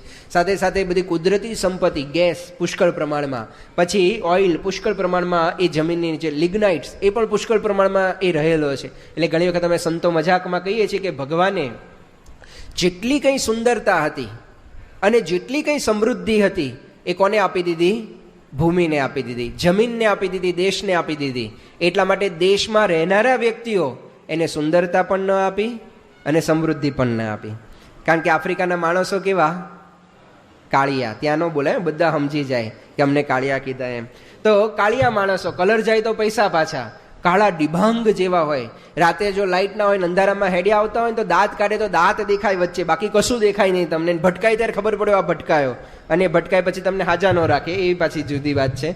તો આવી રીતે બધા માણસો ત્યાં આગળ બધી પ્રજા છે. એટલે બિચારી ગરીબ, અભણ અને એવી પછાત પ્રજા અત્યાર સુધી. હવે તો ધીરે ધીરે આગળ આવે છે, કારણ કે ગ્લોબલાઇઝેશન થતું જાય છે. એ લોકો ટીવી જોતા થયા, એ લોકો આ બધું પરદેશના બધા દ્રશ્યો જોતા થયા, એટલે એ લોકોમાં પણ હવે બધું આ પશ્ચિમી જગતના વાયરા એ ફૂંકાઈ રહ્યા છે. પણ અત્યાર સુધી બહુધા પ્રજા એ ગરીબ અને પછાત રીતે જીવતી આવી છે. તો એવી રીતે ભગવાને ભૂમિને ખૂબ સમૃદ્ધ કરી, ભૂમિને ખૂબ સુંદર બનાવી, પરંતુ માણસોને સુંદરતા પણ ન આપી અને જેને કહેવાય કે પેલું શું કહે, સમૃદ્ધિ પણ ન આપી. જો કે ગુણાઢ્યાન સ્વામીની વાતોમાં એક બીજી વાત પણ આવે છે કે પેલો હબસી હતો, એટલે કાળિયો વ્યક્તિ હતો. એને કીધું કે આ આપણા શહેરની અંદર જે સુંદરમાં સુંદર છોકરો હોય ને એને લઈ આવો. તો એ પોતાનો જ છોકરો લઈને આવ્યો. એટલે એ લોકોને કાળિયાઓમાં સુંદરતા તો હશે, એ લોકોને દેખાતી હશે, પણ આપણને દેખાતી નથી. કારણ કે કાળા ડિબાંગ હોય તો શું દેખાય એમાં બીજું સુંદરતા જેવું. પણ આ બધું ત્યાં આગળ ભૂમિ ખૂબ સમૃદ્ધ છે, ખૂબ ખનીજો ને એ બધું ત્યાં આગળ નીકળે છે. એટલે ઘણા બધા લોકો પણ ત્યાં આગળ હવે સ્થાયી થવા માંડ્યા છે અને લોકો રહેવા માંડ્યા છે. એમાં પણ સાઉથ આફ્રિકા. હવે આફ્રિકાની અંદર આમ તો આટલી બધી પછાતતા ને બધું છે, પરંતુ સાઉથ આફ્રિકામાં એક અપવાદ છે. કારણ કે સાઉથ આફ્રિકા એટલે સેકન્ડ અમેરિકા. જેટલું અમેરિકા સમૃદ્ધ અને એજ્યુકેટેડ, એડવાન્સ ટેકનોલોજી, ઇન્ફોર્મેશન જેટલું છે, એટલું જ એડવાન્સ સાઉથ આફ્રિકા પણ છે. એના રોડ, એના રસ્તા, એની સ્કૂલો, એના ઘરો, બધું જ તમને જાણે એવું જ લાગે કે તમે અમેરિકાની અંદર આવી ગયા છો. એક વખત કેન્યાથી એક કાળિયો પ્લેનમાં બેસીને સાઉથ આફ્રિકા ઉતર્યો, એના કામ માટે ગયો હતો. પ્લેનમાં ઉતરીને એને નવાઈ લાગી કે do I still in Africa, કે હું ખરેખર આફ્રિકાના ખંડમાં છું કે અમેરિકા પહોંચી ગયો છું. એને નવાઈ લાગી કે ખરેખર કે મેં કલ્પના જ નહોતી કરી કે આફ્રિકાના ખંડમાં જ આટલો એડવાન્સ કોઈ દેશ હોઈ શકે. કારણ કે 1994 સુધી અંગ્રેજોએ ત્યાં આગળ શાસન કર્યું, એટલે 1994 સુધીમાં આ દેશને ખૂબ ડેવલપ કર્યો. અને સાઉથ આફ્રિકામાં સોનું પણ પુષ્કળ નીકળ્યું, એટલે એ પ્રમાણે ત્યાં આગળ બધું ડેવલપમેન્ટ પણ ખૂબ થયું. સોનું, આ લિગ્નાઇટ્સ, પછી આ પ્લેટિનમ, આ બધી જ ખાણો ધોળિયાઓની છે. આજની તારીખ સુધીમાં પણ એ ધોરિયાઓ જ બધા માલિક છે. અને મોટા ભાગની વસ્તી બધા ધોરિયાઓ જ ત્યાં આગળ રહે છે. કાળિયાઓ તો ગુલામની જેમ આમ સ્વતંત્ર થઈ ગયા, પણ હજુ પણ બિચારા એવી રીતે ત્યાં આગળ રહેતા હોય છે. તો સાઉથ આફ્રિકા ખૂબ એડવાન્સ દેશ છે અને લોકોની પાસે સમૃદ્ધિ પણ એટલી છે. તમે ગાડી જુઓ, બંગલા જુઓ, બધા અંતરિયામી બંગલાઓ. અમારા ભંડારી સ્વામીએ નામ આપ્યું અંતરિયામી બંગલા. કેમ? તો તમારી ગાડી આવે ને તો દરવાજો ઓટોમેટિક ખુલી જાય ઘરનો, સેન્સ કરી લે કે આ આપણી જ ગાડી આવી છે, એટલે દરવાજો ખુલી જાય. પછી તમે બાથરૂમની અંદર જાઓ તો બધા ઓટોમેટિક ત્યાં આગળ સિસ્ટમ હોય કે તમે પ્રવેશ કરો ને એટલે એને ખબર પડી જાય કે આ મગનભાઈ જ આવ્યા બાથરૂમમાં, એટલે પછી એની રીતે જ શરૂ થઈ જાય કે મગનભાઈને કેટલું ગરમ પાણી જોઈએ છે, 30 ડિગ્રી 35 ડિગ્રી, એ ફિક્સ હોય અંદર પ્રોગ્રામ કરેલો. એટલે મગનભાઈ જેવા બાથરૂમમાં જાય એટલે 35 ડિગ્રી પાણી જ બહાર નીકળે, એટલે બધું ઓટોમેટિક ચાલે. એટલે અમારા ભંડારી સાહેબ નામ આપ્યું અંતરિયામી બંગલા. બધા અંતરિયામી પણ એ કામ કરે ત્યાં આગળ. હવે મુકેશભાઈના ઘરમાં નહીં, ઘર ખોલે બધું ભંડારી સ્વામી બધા નામ આપેલા. તો આવું બધું, બધાના સ્વિમિંગ પુલ હોય દરેક ઘરની અંદર. હવે ત્યાં ઠંડી ખૂબ પડે તો સ્વિમિંગ પુલમાં પણ હીટરો, એટલે આખું ગરમ પાણી રહે સ્વિમિંગ પુલની અંદર, તો તમે નાહો તો તમને ઠંડી ન લાગે. તો ખૂબ સમૃદ્ધિ, મોટી મોટી બધી બધા પાસે મર્સિડીઝ ને બધી BMW ને એવી બધી ગાડીઓ જોવા માટે ત્યાં આગળ મળે. તો સમૃદ્ધિ પણ ત્યાં આગળ આ સાઉથ આફ્રિકાની અંદર એટલી છે. ને આવા સમૃદ્ધિની છોડોની અંદર જ્યારે બધા રહેતા હોય એટલે સ્વાભાવિક છે ભોગ વિલાસ પણ એવો જબરજસ્ત થાય. અને મેન્ટાલિટી માણસોની એવી પાછી, ઈટ ડ્રિંક એન્ડ બી મેરી, ખાઓ પીઓ જલસા કરો. આપણે નહીં કોઈ જગ્યાએ નવી જગ્યાએ ગયા હોઈએ તો સંતો શું કથા વાર્તા કરે કે ભાઈ જીવનમાં સુખ જરૂરી છે, આપણે બધા દુઃખી છીએ, સુખી થવું હોય તો ભગવાન ભજવા જોઈએ. હવે ત્યાં આગળ આવી વાત જ ના થાય, કારણ કે બધા સુખી જ છે, કોઈને પૈસાનો પ્રશ્ન નથી. ફેમિલીમાં એ બધી મેન્ટાલિટી કેવી કે બૈરું કોઈ બીજાની સાથે, પુરુષ સાથે રહેતું હોય ને તો કે વાંધો નહીં, ફ્રીડમ, એને જ્યાં રહેવું હોય ત્યાં રહે. લો, હવે એનું દુઃખ નહીં, એને કાળું મારું બૈરું બીજા સાથે રહે છે એમાંય સ્વતંત્રતા, પોતે બીજા સાથે સૂતો હોય એટલા માટે પોતે બીજે ફરતો હોય પાછો. એટલે ક્યાંથી કોને પ્રશ્ન હોય? તુમ ભી રાજી હમ ભી રાજી, મેરી બી ચૂપ તેરી બી ચૂપ, બધા ફરતા હોય એકબીજા સાથે. તો એકદમ છૂટછાટ, આ સ્વતંત્રતાનું આખું વાતાવરણ. હવે તો આખો નવો ટ્રેન્ડ શરૂ થયો છે ત્યાંના લોકોની અંદર તો ખરો, ધોરિયાઓમાં પણ, આપણા ભારતીયોને ગુજરાતીઓમાંય ખરું કે it's better to having a dog than a kid. એક છોકરા નહીં કરવાના, લગ્ન કરવાના પણ છોકરા નહીં કરવાના, કૂતરા રાખવાના. તમારે બહુ રમાડવાનું મન થાય તો કૂતરા રમાડો પણ છોકરા નહીં. હવે આવી પ્રજા ત્યાં આગળ. હવે આમાં સત્સંગની વાત કરવીને સત્સંગ રાખવો કેટલો અઘરો પડી જાય, કંઈ આમ સંસ્કાર જેવું જ ના લાગે. હવે કેટલા બધા ભારતીયોને મળ્યા, સંતોને જે સમરણ પણ ન કરે, આમ પગેલ પણ ન લાગે, કાંઈ નહીં. આપણે કે મંદિર આવો તો કે વોટ્સ નીડ, શું જરૂર છે મંદિર આવવાની, કે why should we come to mandir, કે જરૂર શું છે મંદિર આવવાની? હવે તમે શું કહો, કેમ મંદિર આવવાનું? આપણે કે ભાઈ જીવનમાં ભગવાન ભજવા જોઈએ. કે ભાઈ શા માટે ભગવાન ભજવાના? લો, ત્યાંથી જ શરૂઆત કરે. હવે આપણે શું કહીએ, કેમ ભાઈ ભગવાન ભજવા જોઈએ? આપણો મનુષ્ય દેહ એના માટે મળ્યો છે. એ કે નો નો નો, એન્જોય યોર સેલ્ફ, બસ આનંદ કરો, કે બસ તમારે બીજું શું કરવાનું. અને લાઈફસ્ટાઈલ એવી, અમે પૂછીએ તમે શું કરો આખો દિવસ, તો કે જો 7 વાગે ઉઠવાનું, 8 વાગે કામે જવાનું, પૂજા પૂજા કરવાની હોય નહીં, કંઈ નાહી તો ઉપડી જાય, નાવું ના હોય તો કંઈ એમને ઉપડી જાય. 8 વાગે કામે જવાનું, 5 વાગે પાછા આવી જાય ઘરે, 8 થી 5 જ કામ કરવાનું. 5 વાગે આવીને શું કરવાનું? તો કે સ્વિમિંગ પુલમાં નાહવાનું થોડી વાર, અડધો કલાક. પછી કૂતરાને લઈને આટો મારવા જવાનું, જોગિંગ કરવા માટે, વોકિંગ કરવા માટે. 7 વાગે આવવાનું, એના રસોઈયા કાળિયા હોય એને રસોઈ તૈયાર રાખી હોય એ જમી લેવાનું. 8 થી 9 ટીવી જોવાનું, 9:30 સુધી જોવું હોય તો જોવાનું, પછી હોઈ જવાનું. કે બસ આ જ જીવન. હવે કેટલું આનંદનું, આમાં કંઈ માથાકૂટ લાગે આપણને? તો એ માણસો તો ઘણા દુઃખી છે અંતરથી, એટલે આપઘાતે બહુ કરે છે, એ જ બતાડે છે ઘણા દુઃખી હશે. તો આવી પરિસ્થિતિ ત્યાં આગળ ભોગ વિલાસ નહીં. પણ એની અંદર પણ જો પ્રમુખ સ્વામી મહારાજે આખો કેવો સમુદાય તૈયાર કર્યો છે આપણને ખબર પડે. જે મેં કહું ને કે દુનિયાની સૌથી મોટામાં મોટી ખાણ શેની? પ્લેટિનમની. ક્યાં આવેલી છે? સાઉથ આફ્રિકામાં. સાઉથ આફ્રિકામાં પણ પ્લેટિનમની ખાણ રસ્ટનબર્ગ નામના શહેરમાં આવેલી છે. ત્યાં પણ આપણા એક હરિભક્ત રહે છે, રોશનભાઈ એમનું નામ છે. સ્વામી લગભગ ગયેલા છે રસ્ટનબર્ગની અંદર. રોશનભાઈના ઘરે સ્વામી ઉતરેલા છે, સાધુચરિત સ્વામી. હવે એનો બંગલો છે, એક બહુ જ મોટી હિલ છે, પર્વત. એ પર્વત ઉપર આખો એનો આમ આજે એ બધી ખાણ ને સિટીના વ્યૂની અંદર આખું છે. એના ઘરેથી સનસેટ જોવો એક લાહવો ગણાય. આમ કોઈ ફિલ્મની અંદર તમે બંગલો જોયો અને જે કલ્પના કરી શકો એટલો આલિશાન બંગલો એમનો ત્યાં આગળ છે. હવે એમને સત્સંગ થયો. હવે એમના ટાઉનની અંદર 5 જ ગુજરાતીઓ રહે છે, 5 ગુજરાતી પરિવાર. દર શનિવારે સભા કરે, બધાને ભેગા કરે, પોતે કથા વાર્તા કરે, બાપાનો મહિમા કરે, બધી વાત કરે. પણ દર રવિવારે રવિ સભા કરવા માટે જોનિસબર્ગ આવે. હવે જોનિસબર્ગ આ રસ્ટનબર્ગથી 140 કિલોમીટર દૂર છે. દર રવિવારે 140 કિલોમીટર આવવાનું, 140 કિલોમીટર જવાનું. હવે આપણને લાગે કે રવિ સભા ભરવી જોઈએ, બરાબર છે, પણ એમના ટાઉનમાં તો શનિવારે રવિ સભા કરે જ છે પાછા પોતે. તો અમે પૂછ્યું કે કેમ ત્યાં આગળ છે કે આટલે બધી દૂર 140 કિલોમીટર જવાનું ને આવવાનું, કેટલી વાર લાગે? આપણે 140 કિલોમીટર અમદાવાદ થઈ જાય, અહીંયાથી થોડું વધારે થાય, એનાથી પણ ઓછું થાય. હા, 140 કિલોમીટર એટલે કેટલું? અહીંયાથી ભાવનગર, ધંધુકા. ચાલો, અહીંયાથી ધંધુકા જવાનું હોય રવિ સભા કરવા માટે, કેટલા આપણે તૈયાર થઈએ? હવે દર રવિવારે એટલું ડિસ્ટન્સ કાપવાનું ને 140 કિલોમીટર ને 140 કિલોમીટર પાછું આવવાનું, પણ નિયમિત જાય. શનિવારે પોતાની ટાંતો સભા કરે. એટલે પૂછ્યું અમે કે ભાઈ કેમ આવી રીતે? તો કે જો પહેલું તો મારે કથા કરવાની થાય, બીજું તો કોઈ કરે નહીં. તો મારા જીવનું શું? કે મારે તો કોકની કથા સાંભળવા જવાનું ને, એટલે હું જોનિસબર્ગ જઉં છું. તો હવે જોનિસબર્ગની અંદર કંઈ સંતો કથા નથી કરતા. ત્યાં કથા કોણ કરે છે? હરિભક્તો જ કથા કરે છે, બધા કાર્યકરો. કારણ કે સંતો તો વિચરમાં જાય ત્યારે કરે.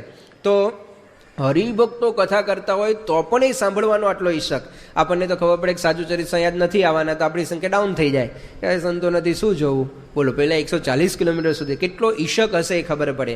આ તો વચ્ચે વચ્ચે યાદ આવતા જશે એમ કહેતો જઈશ. સાઉથ આફ્રિકાથી ઉત્કો મારીને આપણે દાર એ સલામ પહોંચી જઈએ છીએ. દાર એ સલામની અંદર બિપિનભાઈ મીરાણી કરીને આપણા હરિભક્ત, બહુ જૂના હરિભક્ત છે. 37 વર્ષથી એક પણ રવિ સભા ચૂક્યા નથી. From last 37 years. 37 વર્ષથી એક પણ રવિ સભા ચૂક્યા નથી. ખાલી 2 રવિ સભા ચૂકાણી હતી, એ પણ કેમ? હોસ્પિટલાઇઝ હતા, હોસ્પિટલમાં દાખલ કરેલા, બીમાર હતા, એટલે 2 રવિ સભા ગઈ હતી. બાકી વિચાર કરો કેટલા નિયમિત હશે. 37 વર્ષમાં એકે રવિ સભા ન ચૂકી. એટલે આપણે જો હાજરી પત્રક કાઢે સાધુચરિત સ્વામીને આમ જોવે તો વર્ષમાં 37 નીકળે. રજાઓ બધી, ગુલ્લીઓ બધી આપણી. 37 વર્ષમાં 2 નહીં, આ વર્ષમાં 37 નીકળે એવી પરિસ્થિતિ છે આપણા બધાની. પણ આટલી બધી દ્રઢતા સત્સંગ કરવા માટેની. સાઉથ આફ્રિકાની અંદર જે બધા હરિભક્તો રહે છે એ લોકોને ગુજરાતી ઓછું ફાવે. ત્યાં આગળ ઘરડા ડોસાઓ પણ ઇંગ્લિશ બોલતા હોય, કારણ કે હવે 3-4 પેઢીઓથી ત્યાં જન્મ્યા હોય ને મોટા થયા હોય, એટલે એ ગુજરાતી બહુ ઓછું સમજે. તો એક ડૉક્ટર છે, ડૉક્ટર અજય મકન કરીને. હવે આ અજયભાઈ અમારી પારાયણ જોનિસબર્ગમાં સાંભળી, અને પછી 700 કિલોમીટર દૂર ડર્બન નામનું ટાઉન આવેલું છે, એટલે ત્યાં પારાયણ હતી. એટલે સંતો ત્યાં પારાયણમાં ગયા, અને ત્યાં આગળ પણ મકનભાઈ આગળ આવીને બેસી ગયા, ડૉક્ટર અજય મકન.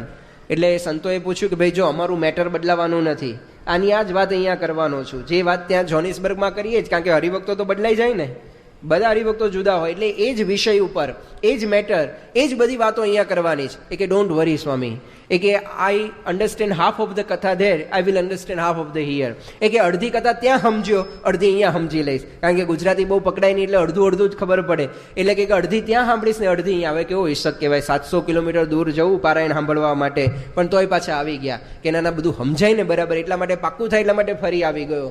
તો આવો કથા વાર્તાનો ઈશક એ ત્યાં આગળ ખબર પડે. ત્યાં આગળ કેપટાઉન નામનું ટાઉન છે, જે કેપ ઓફ ગુડ હોપ, સ્વામીએ જે કેપ કુરાન કહ્યું એ જ. અને ખરેખર એવું છે, ત્યાં જાઓ તો સત્સંગ ઘસાઈ જાય, ચિંતા નહીં કરતા, હજુય ઘસાઈ જાય એવો છે. કારણ કે એવું કહેવાય છે કે દુનિયાનું સ્વર્ગ છે ત્યાં આગળ. એક તો ત્યાં પેસિફિક મહાસાગર અડે છે, પ્રશાંત મહાસાગર જેને આપણે કહીએ એ અડે છે, અને એટલો સરસ દરિયા કિનારો ત્યાં આગળ ભગવાને આપ્યો છે. દુનિયાના અતિ સુંદરમાં સુંદર 10 દરિયા કિનારાઓમાંનો એક દરિયા કિનારો ત્યાં આગળ છે. અને આખું સિટી જે છે એ આમ અદ્ભુત, કારણ કે ત્યાં છે ને એક માઉન્ટેન છે, પર્વત છે, અને પર્વત અને દરિયાનું સંયોજન બહુ જ ઓછી જગ્યાએ વિશ્વમાં જોવા મળે. આમ દરિયા કિનારો હોય અને દરિયા કિનારે પર્વત હોય, એને ટેબલ માઉન્ટેન કહે છે. એ પણ બહુ અદ્ભુત છે, જોવાલાયક. કદાચ તમારામાંથી ભવિષ્યમાં ત્યાં આગળ કોઈ આવો તો આ બધું જોવા માટે મળશે. અને આપણે આવો એવી પ્રાર્થના એ કરીએ, કેપટાઉન જોવાની, મંદિરોના દર્શન કરવા માટે. તો આ કેપટાઉન એની સુંદરતા એ બેજોડ ગણાય છે. 2013ની સાલમાં વર્લ્ડ ટુરિઝમ નામનો ડિપાર્ટમેન્ટ છે, દુનિયાની અંદર જે ટુરિઝમ ચાલતું હોય એ લોકો દર વર્ષે એક સ્થાનને નંબર 1 આપે કે દુનિયાનું સૌથી વધુ ટુરિસ્ટ પ્લેસ નંબર 1 કયું, એ કેવી રીતે આપે કે લોકો સૌથી વધુ ક્યાં જાય છે એવી રીતે. તો 2013માં નંબર 1 ટુરિસ્ટ પ્લેસ કેપટાઉન હતું. હવે વિચાર કરો કેટલું સુંદર હશે કે આખા દુનિયામાંથી લોકો ત્યાં આગળ કેપટાઉન જોવા માટે આવે. હવે ત્યાં આગળ પણ આપણા 20-25 હરિભક્તો રહે છે અને કેટલા નિષ્ઠાવાળા, કેટલા સમર્પિત હરિભક્તો એ ત્યાં આગળ. બાકી ત્યાંનું વાતાવરણ તો આટલા ટુરિસ્ટો આવતો એટલે કેવું હોય આપણે સમજી શકીએ, બધી જ રીતે રજોગુણી વાતાવરણ હોય. એની અંદર ત્યાં આગળ એક નિલેશ ભગતજી કરીને હરિભક્ત છે. નિલેશ ભગતજી એટલે આ બાજુ સાવરકુંડલા બાજુના જ ક્યાંકના છે, બરાબર ને, પણ વર્ષોથી 3-4 પેઢીથી ત્યાં રહે છે, એટલે હવે એને ખબર નથી કઈ બાજુ આવ્યું સાવરકુંડલા એમ. પણ એ નિલેશ ભગતજી ત્યાં આગળ છે જબરજસ્ત સુરવીર હરિભક્ત. આપણે ગલભાઈની વાત સાંભળી છે ને કે વરતાલમાં જયનાથ બોલાવી, તો સંતો એરપોર્ટ ઉપર આવે અને સંતોને જોઈને સ્વામિનારાયણ ભગવાનની જય, હવે આખું એરપોર્ટ આમ ફરી જાય. કારણ કે હવે જયમાં સમજે નહીં ગુજરાતી, તો કોઈ બધા ધોરિયાઓ જ હોય ત્યાં આગળ, એટલે એને લાગે આ કોણા બૂમબરાડા કરે છે. હવે આપણને તો શરમ આવે ને, આપણને તો ઘણી વખત પરદેશમાં કહે તો સંતોને પગે લાગતા શરમ આવે, હાલું કેમ નમવું નીચું એવું થઈ જાય. આ જયનાથ બોલાવીને દંડવટ કરે સંતોને, એરપોર્ટ ઉપર જ દંડવટ કરી દે, તો કેટલો મહિમા હશે સંતોને ખબર પડે. હવે આ નિલેશ ભગતજી એકવાર તમને બધું કેપટાઉન બતાવવા, કેપટાઉન દર્શનમાં નીકળ્યા કે સાંઈ કેપટાઉનમાં શું શું જોવા જેવું છે. તો એક બહુ જ સરસ દરિયા કિનારો, આમ દરિયાના મોજા બંગલાને અડે, આમ સરસ મજાના બંગલાને અડે, એટલે આમ દૂરથી બંગલો બતાડ્યો કે સ્વામી જુઓ આ બંગલો. કીધું વાહ, ભાગશાળી હશે ને જે અહીંયા રહેતો હશે, આવો કેપટાઉન, એમાંય દરિયો, એમાંય કિનારો, પોતાના બંગલાને મોજા અડતા હોય કે હો માણસ આમ આવો આમાં રહેવા મળે, આપણે તો આપણે સમજીએ કે ભાઈ ભાગશાળી કહેવાય આ રહેવા મળે. તો અમે કહ્યું કે વાહ વેરી ગુડ, આમ બહુ સરસ બ્યુટીફુલ બંગલો છે. કે સ્વામી દેટ્સ માય, આ મારો બંગલો છે. કે અમે કીધું વાહ તમારે તો મજા નહીં અહીંયા રહેવાની. કે ના નો નો આઈ ડોન્ટ લીવ હિયર, હું અહીંયા રહેતો નથી, કે હું તો મંદિરની બાજુમાં ઘર રાખીને રહું છું. કીધું કેમ? તો કે સ્વામી અહીંયાથી મંદિર 1.5 કલાક થાય, હવે રોજ આવવા જવામાં શ્રદ્ધા ના રહે એટલે રોજ દર્શન કરવાનું આપણને ઓછું મન થાય, એટલા માટે આ ઘર ભાડે આપી દીધું અને હું ટાઉનમાં રહેવા જતો રહ્યો. ધન્યવાદ દેવો જોઈએ ને. વિચાર તો કરો કે મંદિર દર્શન કરી શકાય એટલા માટે આવો સારો બંગલો છોડી મંદિરમાં રહે. એને મંદિર થયું તો 1 વર્ષ સુધી આરતી એને ઉતારી. ત્યાં પૂજારી છે જ નહીં, હરિભક્તોના વારા, રોજ હરિભક્તોએ આવવાનું ને આરતી ઉતારવાની. હવે ત્યાં આગળ 14 જ હરિભક્તોના ફેમિલી છે, એટલે સવારે એકનો વારો, સાંજે એકનો વારો, અઠવાડિયામાં બધાનો વારો આવી જાય. દર અઠવાડિયે જવાનું સેવા કરવા માટે, નોકરી કરતા હોય, ધંધો કરતા હોય, જવાનું હોય, કોઈ એક્સક્યુઝ નહીં. મંદિર ઠાકોરજીની સેવા કોઈ ના નહીં. બધા જ હરિભક્તો આ રીતે ઠાકોરજીની બધી સેવાની અંદર જોડાયેલા, ત્યારે ખબર પડે. એવો જ પ્રસંગ બોત્સવાનામાં જ, બોત્સવાના નામનો દેશ છે, મેં કહ્યું ને હીરાનું બહુ જ મોટું, ત્યાં આગળ બધા હીરા નીકળે છે. દુનિયાના સૌથી વધુ હીરા એ બોત્સવાના દેશમાંથી નીકળે છે. જ્યાં આટલી સમૃદ્ધિ હોય ત્યાં આગળ ભોગવિલાસ પણ એટલા હોય. તમારી જાણ માટે બોત્સવાના દેશની અંદર, શહેરની દેશની અંદર 60% પોપ્યુલેશનને એઇડ્સ છે અત્યારે. 60%. એટલે તમે 10 માણસોને જુઓ ને એમાં 6 તો એઇડ્સવાળા જ હોય. એવા દેશમાં રહેવાનું થાય હરિભક્તોને, પણ પૈસા માટે રહે છે. અને ત્યાં આગળ આપણું મંદિર પણ છે ગેબ્રોનની અંદર, તો ત્યાં નરેન્દ્રભાઈ સોની છે. આવો સેમ પ્રસંગ, બહુ જ મોટા વેપારી છે, ખૂબ પૈસા ટકે સમૃદ્ધ છે. એમનો આલેશાન મોટો જબરજસ્ત બંગલો છે ટાઉનની અંદર.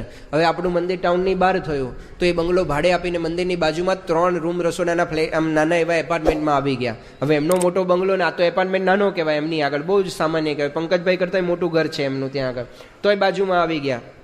અમે કીધું કેમ? તો કે મંદિરના દર્શન થાય ને રોજ સવાર સાંજે એટલા માટે. હવે કામ માટે તો પાછું દૂર જ જવાનું, પણ કે કામ માટે આપણને ક્યારેય કંટાળો ના આવે. અહીંયાથી તમને કહેવામાં આવે કે અહીંયાથી 1.5 કલાકનો રસ્તો છે, પણ તમને પગાર ₹1,00,000 મળશે, તો આપણને કંટાળો આવે કોઈ દિવસ? પ્રેમથી આપણે પહોંચીએ કામે. પણ અહીંયાથી 1.5 કલાકનો રસ્તો મંદિર હોય અને જવાનું હોય તો કે સાંઈ બહુ દૂર છે. એટલે કામ દૂર નથી લાગતું, મંદિર દૂર લાગે છે. તો કે એટલા માટે સાંઈ કામ કોઈ દિવસ દૂર ન લાગે, એટલા માટે કે મંદિરે જવાય ને, એટલે હું અહીંયા રહેવા માટે આવી ગયો. તો આવા બધા પણ હરિભક્તો એ ત્યાં આગળ આપણને જોવા માટે એ મળે, બધાના દર્શન થાય કે આ બધું સમર્પણ મંદિર સાથેનું જોડાયેલું, હરિભક્તોની નિષ્ઠા એવી જબરજસ્ત. આફ્રિકાની અંદર બધાને મંદિર દર્શનનો નિયમ છે. અહીંયા આગળ આપણે ધારો કે સાવરકુંડલામાં મંદિર છે, હરિમંદિર, તો આરતીમાં કેટલા આવે છે મારે પૂછવું નથી, પણ અંતરદ્રષ્ટિ કરવાની. પૂછવું તો પછી લાજ જાય આપણી, એટલે પૂછાય નહીં બહુ, કારણ કે આપણું જ મંદિર છે. પણ ત્યાં આગળ નેરોબીમાં આપણું મંદિર છે, સવારે 150 હરિભક્તો આરતીમાં હોય. હવે ટાઉન છે, દૂર દૂરથી પણ બધા આવી જાય, 150 હરિભક્તો આરતીમાં હાજર જ હોય. બહુ જ દૂર રહે છે સાઉથમાં હરિભક્તો, તો રવિવારનો નિયમ, રવિવારની આરતી કરવા માટે આવી જવાનું, કારણ કે વીકમાં એક વખત, બહુ દૂર એને આવતા જ કલાક 1.5 કલાક થઈ જાય પાછું, એટલે એ લોકો રવિવાર આવી જાય. તો આવી રીતે આરતીના નિયમો, સાંજની આરતીમાં 100-125 જણા હોય, ત્યાં આગળ હરિભક્તોને નિયમ છે. અહીં આગળ પૂછવામાં આવે કે ચેષ્ટા બોલવી એટલે શું, તો કેટલાને ખબર હોય? બહુ ઓછાને. જેને ખબર હોય એને શું ખબર હોય કે હા બરાબર, સંતો રોજ રાતે કંઈક બોલતા હોય છે મહારાજની ચેષ્ટા, એ ચેષ્ટા કહેવાય. આપણને એમ કે ચેષ્ટા એટલે હરિભક્તોએ કરવાની જ ના હોય કે બોલવાની જ ના હોય એવું આપણને લાગે. ત્યાં આગળ 60% હરિભક્તો નિયમિત ચેષ્ટા બોલે છે. 60% હરિભક્ત, બહુ મોટો આંકડો કહેવાય. નિયમિત ચેષ્ટા બોલીને સૂવે. 80% કાર્યકરો નિયમિત ચેષ્ટા બોલે છે. 80% કાર્યકરો નિયમિત ચેષ્ટા બોલીને સૂવે. ઘર મંદિરમાં તો આરતી થાળ કરતા જ હોય, મોટા ભાગના એ ઘર મંદિરની અંદર આરતી થાળ નિયમિતપણે કરતા હોય એવા હરિભક્તો દેખાય. નિષ્ઠા એવી. હરિભક્તોના ઘર મંદિર તમે જુઓ, શુદ્ધ ઉપાસના ઘર મંદિરો. શ્રીજી મહારાજ, ગુણાતીન સાંઈ, ભગત મહારાજ, સાસણ યોગી મહારાજ, પ્રમુખ સ્વામી સાહેબ, કોઈના ફોટા ના જોવા માટે મળે. કોઈ બીજા અવતાર આ તે બીજા તે ભલે આદર હોય, સન્માન હોય, આપણે મંદિરોમાં પધરાવીએ છીએ. નેરોબીમાં રાધા કૃષ્ણ પધરાવ્યા છે, લક્ષ્મીનારાયણ પધરાવ્યા છે, બીજા હરિમંદિરોમાં હોય જ આદર હોય, પણ ઉપાસના એકની કે આપણા ઈષ્ટદેવ તો એક સર્વોપરી શ્રીજી મહારાજ જ. તો ઘર મંદિર એકદમ શુદ્ધ ઉપાસનાના, બધાના મંદિરો એકદમ ચોખ્ખા, નાના મોટા મંદિરો હોય પણ ઉપાસનાની દ્રષ્ટિએ શુદ્ધ મંદિરો એ જોવા માટે મળે. હરિભક્તોને એવો જબરજસ્ત સંતોનો પણ મહિમા, સંતોના સમાગમનો મહિમા. એક હરિભક્ત છે તે સાઉથ આફ્રિકામાં, એના ઘરે 6 સંતો 1 મહિના માટે રોકાયા. હવે બન્યું તો એવું કે અમારે ત્યાં મુખ્ય મંદિરમાં કન્સ્ટ્રક્શન ચાલુ હતું, એટલે એના ઘરે રોકાવવું પડે એમ હતું. અને પછી ત્યાંથી અલગ સેન્ટરોની અંદર એ જવાનું થાય વિચરણ કરવા માટે, એટલે 2 દિવસ જઈને પાછા આવવાનું, 4 દિવસ જઈને પાછા આવવાનું. પણ એનું મુખ્ય ઘર, એનું હબ, હવે એમનું ઘર બહુ મોટું, સ્વિમિંગ પુલ, બધા 3 બેડરૂમ, પણ દરેક 2 સંતો માટે રૂમ આપી દીધી કે તમે 2 સંતો આ રૂમમાં, 2 સંતો આ રૂમમાં, 2 સંતો આ રૂમમાં. હવે અમે પૂછ્યું તમે 2 ક્યાં રહેશો, તો કે ચોથો એક બેડરૂમ છે એની અંદર અમે બાપ દીકરો રહીશું. હવે મહિનો રહ્યા પછી ખબર પડી કે એમની 2 દીકરીઓ ને એમની વાઈફ, હવે સંતો બંગલામાં રહેતા હોય તો એને ક્યાં રહેવાનું, બંગલામાં તો રહી ન શકે. તો 2 દીકરીઓની વાઈફ ક્યાં રહેતા હતા? ગાડી રાખવાનું ગેરેજ હોય ને એમાં. હવે આટલા મોટા હરિભક્ત હોય, જેનો આટલો મોટો બંગલો હોય, હવે એ લોકોએ 1 મહિના સુધી એ ગેરેજમાં રહેવાનું થાય. અને અમે લોકો બહાર ગયા હોય ત્યારે પાછા રૂમમાં આવતા રહેવું નહીં, કારણ કે સંતોએ ચાદરો પાથરી હોય, સંતોનો સામાન હોય, સંતો રહેતા હોય, એટલે બહેનો આવે જ નહીં, સાવ ખાલી સાફ સફાઈ કરીને જતા. તો આવી રીતે ગેરેજમાં રહ્યા 1 મહિના સુધી. પણ સંતોને ત્યાં આગળ સારી રીતે સગવડ આપી ત્યારે ખબર પડે કેટલો સંતોનો મહિમા હશે. હમણાં જ અહીંયા સાઉથ આફ્રિકાના એક હરિભક્ત, ત્યાં લેનેશિયા કરીને જગ્યા આવેલી છે, લેનેશિયા, ત્યાં આપણું મંદિર પણ છે. તો ત્યાં આગળ એક હરિદાદા કરીને છે, એ પણ હમણાં અહીંયા આવેલા. એના દીકરા છે ભદ્રેશભાઈ, એના ઘરે અમારો ઉતારો હતો. હવે ભદ્રેશભાઈને ફૂટબોલ રમતા પગમાં ફ્રેક્ચર થયું હતું, એટલે અહીંયા ઢીંચણે જ વાગેલું, એટલે આખા પગની અંદર પાટો, પ્લાસ્ટર હતું. હવે અમે ત્યાં આગળ ગયા, અમે 6 સંતો હતા વિચરણમાં, એના એ જ 6 સંતો. એટલે ત્યાં આગળ અમને બધાને કીધું તમારે આ રૂમમાં રહેવાનું, તમારે આ રૂમમાં રહેવાનું. રૂમ ઇનફ હતા, પણ ત્યાં આગળ અમે રાત્રે એમને મળવા ગયા કે બેસીએ એમની પાસે, થોડું આવું પગમાં વાગ્યું હોય તો પોતે નીચે સૂતા હતા, નીચે પથારી કરીને. એટલે અમે પૂછ્યું કે ભાઈ કેમ તમે નીચે સુવો, તમને તકલીફ છે? કારણ કે પગ ઘૂંટણથી પ્લાસ્ટર કરેલું હોય તો નીચે બેસવામાં કેટલી તકલીફ પડે, ઊભા થવામાં કેટલી તકલીફ પડે. એટલે કીધું પલંગ ઉપર સુવો, પલંગ છે ને? તો કે સંતો નીચે સુવે અને મારે પલંગ ઉપર સુવાય? કારણ કે સંતો તો શું આપણે જનરલી નીચે જ સૂતા હોઈએ, બહુ પલંગ ઉપર ફાવે નહીં, કે બીમારી હોય, તકલીફ હોય, બરાબર છે, તો મારા જેવા સુઈ જાય. પણ બીજા બધા સંતો નીચે સુવે, પૂજારી સાહેબ, ભંડારી સાહેબ, બધા નીચે સુનારા. તો કે સંતો નીચે સુવે ને હું પલંગ ઉપર સુવું? પણ કીધું અમે તમારા ક્યાં રૂમમાં રહીએ છીએ? કે ના, મારા ઘરમાં તો રહો છો ને, મારા ઘરમાં તમે સંતો નીચે સુવો ને હું ઉપર શું? કે ના, મારે નીચે શું? કેટલું સમજાવ્યા કે તમને તકલીફ છે, વાગ્યું છે એના માટે. તો કે ના, સંતો નીચે સુવે ને મારે ઉપર સુવાય જ નહીં, તો પલંગ ખાલી, પણ પોતે ન સૂતા. તો આ કેટલો બધો સંતોનો મહિમા હશે. આપણે તો સાધુ ચરિસાઈને મળવા ગયા હોય ને બાજુમાં જગ્યા ખાલી બેસી જઈએ બાજુમાં જ, અને ઘણા સૂર્ય તો હાથ મૂકવા માંડે આમ સ્વામી, શું સ્વામી શું ચાલે છે? અલ્લાહ ભલા માણસ, કંઈ મર્યાદા રાખવાની હોય કે નહીં સંતોની? ચરણમાં બેસવું જોઈએ, નીચે બેસવું જોઈએ સંતો આગળ. પણ આવો પરદેશની, આ ભોગ વિલાસની ભૂમિ ઉપર પણ એ આ બધા હરિભક્તોના જીવનની અંદર એ આપણને આવી બધી નિયમ ધર્મની દ્રઢતા કેવી. ત્યાં 2004માં બાપા ગયા ને, ત્યાં લેનેશિયાની અંદર જ મંદિરની પ્રતિષ્ઠા હતી. એટલે બધા બાળકો અને કિશોરોએ નિયમ લીધા કે જ્યાં સુધી મંદિર ન બને ત્યાં સુધી આપણે ચોકલેટ ખાવાની નહીં. હવે એક તો પરદેશની ચોકલેટ હું ખાલી તમને બતાવું ને તો મોંમાં પાણી છૂટવા માંડે, એટલી સરસ ચોકલેટ લાવે. બતાડીશ નહીં કારણ કે લાયો નથી કે જરૂર નહોતી એટલે, પણ એટલી સરસ ચોકલેટો આવે. એમાં બાળકોને તો કેટલી ભાવતી હોય ચોકલેટો. સેજે સેજે આમ ડેરી મિલ્ક તો અહીંયા આગળ સાવ સામાન્ય ગણાય એની ચોકલેટો આગળ તો. હવે એવી સારી ચોકલેટો સેજે સેજે મળે, એ લોકોને કંઈ પૈસાની તકલીફ નથી, તોય નિયમ લીધો કે જ્યાં સુધી ઠાકોરજી મંદિરમાં ન બેસે ત્યાં સુધી ચોકલેટ ખાવી નથી. હવે ઠાકોરજી મંદિરમાં બેસી ગયા હતા 2004માં, એટલા માટે એ લોકોએ શું વિચાર કર્યો કે આપણે એક સરસ મજાનો ચોકલેટનો હાર બનાવીએ અને પછી પ્રમુખ સ્વામી મહારાજને અર્પણ કરીને એ પ્રસાદીની ચોકલેટથી પારણા કરીએ અને બધા તલ પાપડ જ હતા, આમ બાપાને હાર પહેરાવીએ અને પછી બાપા એ પ્રસાદીની ચોકલેટો આપણે લઈ અને સ્ટેજની પાછળ જ ઉજાણી કરવી, આવી જ તૈયારી સાથે ગયા હતા. અને જેવા છોકરાઓએ બાપાને હાર પહેરાવ્યો, પેલા પ્રવક્તાએ જાહેરાત કરી કે આ બધા છોકરાઓએ ચોકલેટના નિયમ લીધા હતા અને હજુ સુધી ચોકલેટ ખાધી નથી, છેલ્લા 3 વર્ષથી આ નિયમ સારધાર પાડ્યો છે ને હવે બાપાને હાર પહેરાવે છે. હવે આટલી જાહેરાત કરી, બાપાએ હાર પહેર્યો, બાપા બહુ રાજી થયા અને પછી બાપા કહે કે વાહ, તમે તો ખરેખર આ સુરવીર કહેવાઓ કે આવી ચોકલેટનો ત્યાગ કરી દીધો, તમને ભાવતી વસ્તુનો ત્યાગ કરી દીધો. બાપા કે હવે આ નિયમ આજીવન રાખજો. હવે આ તો ભૂકા બોલી જાય ને. પણ એ છોકરાઓએ 2004 આજે 2014 શરૂ થવા જઈ રહી છે, 9 વર્ષ થયા છે, 9 વર્ષમાં એક પણ છોકરા એક ચોકલેટ ખાધી નથી.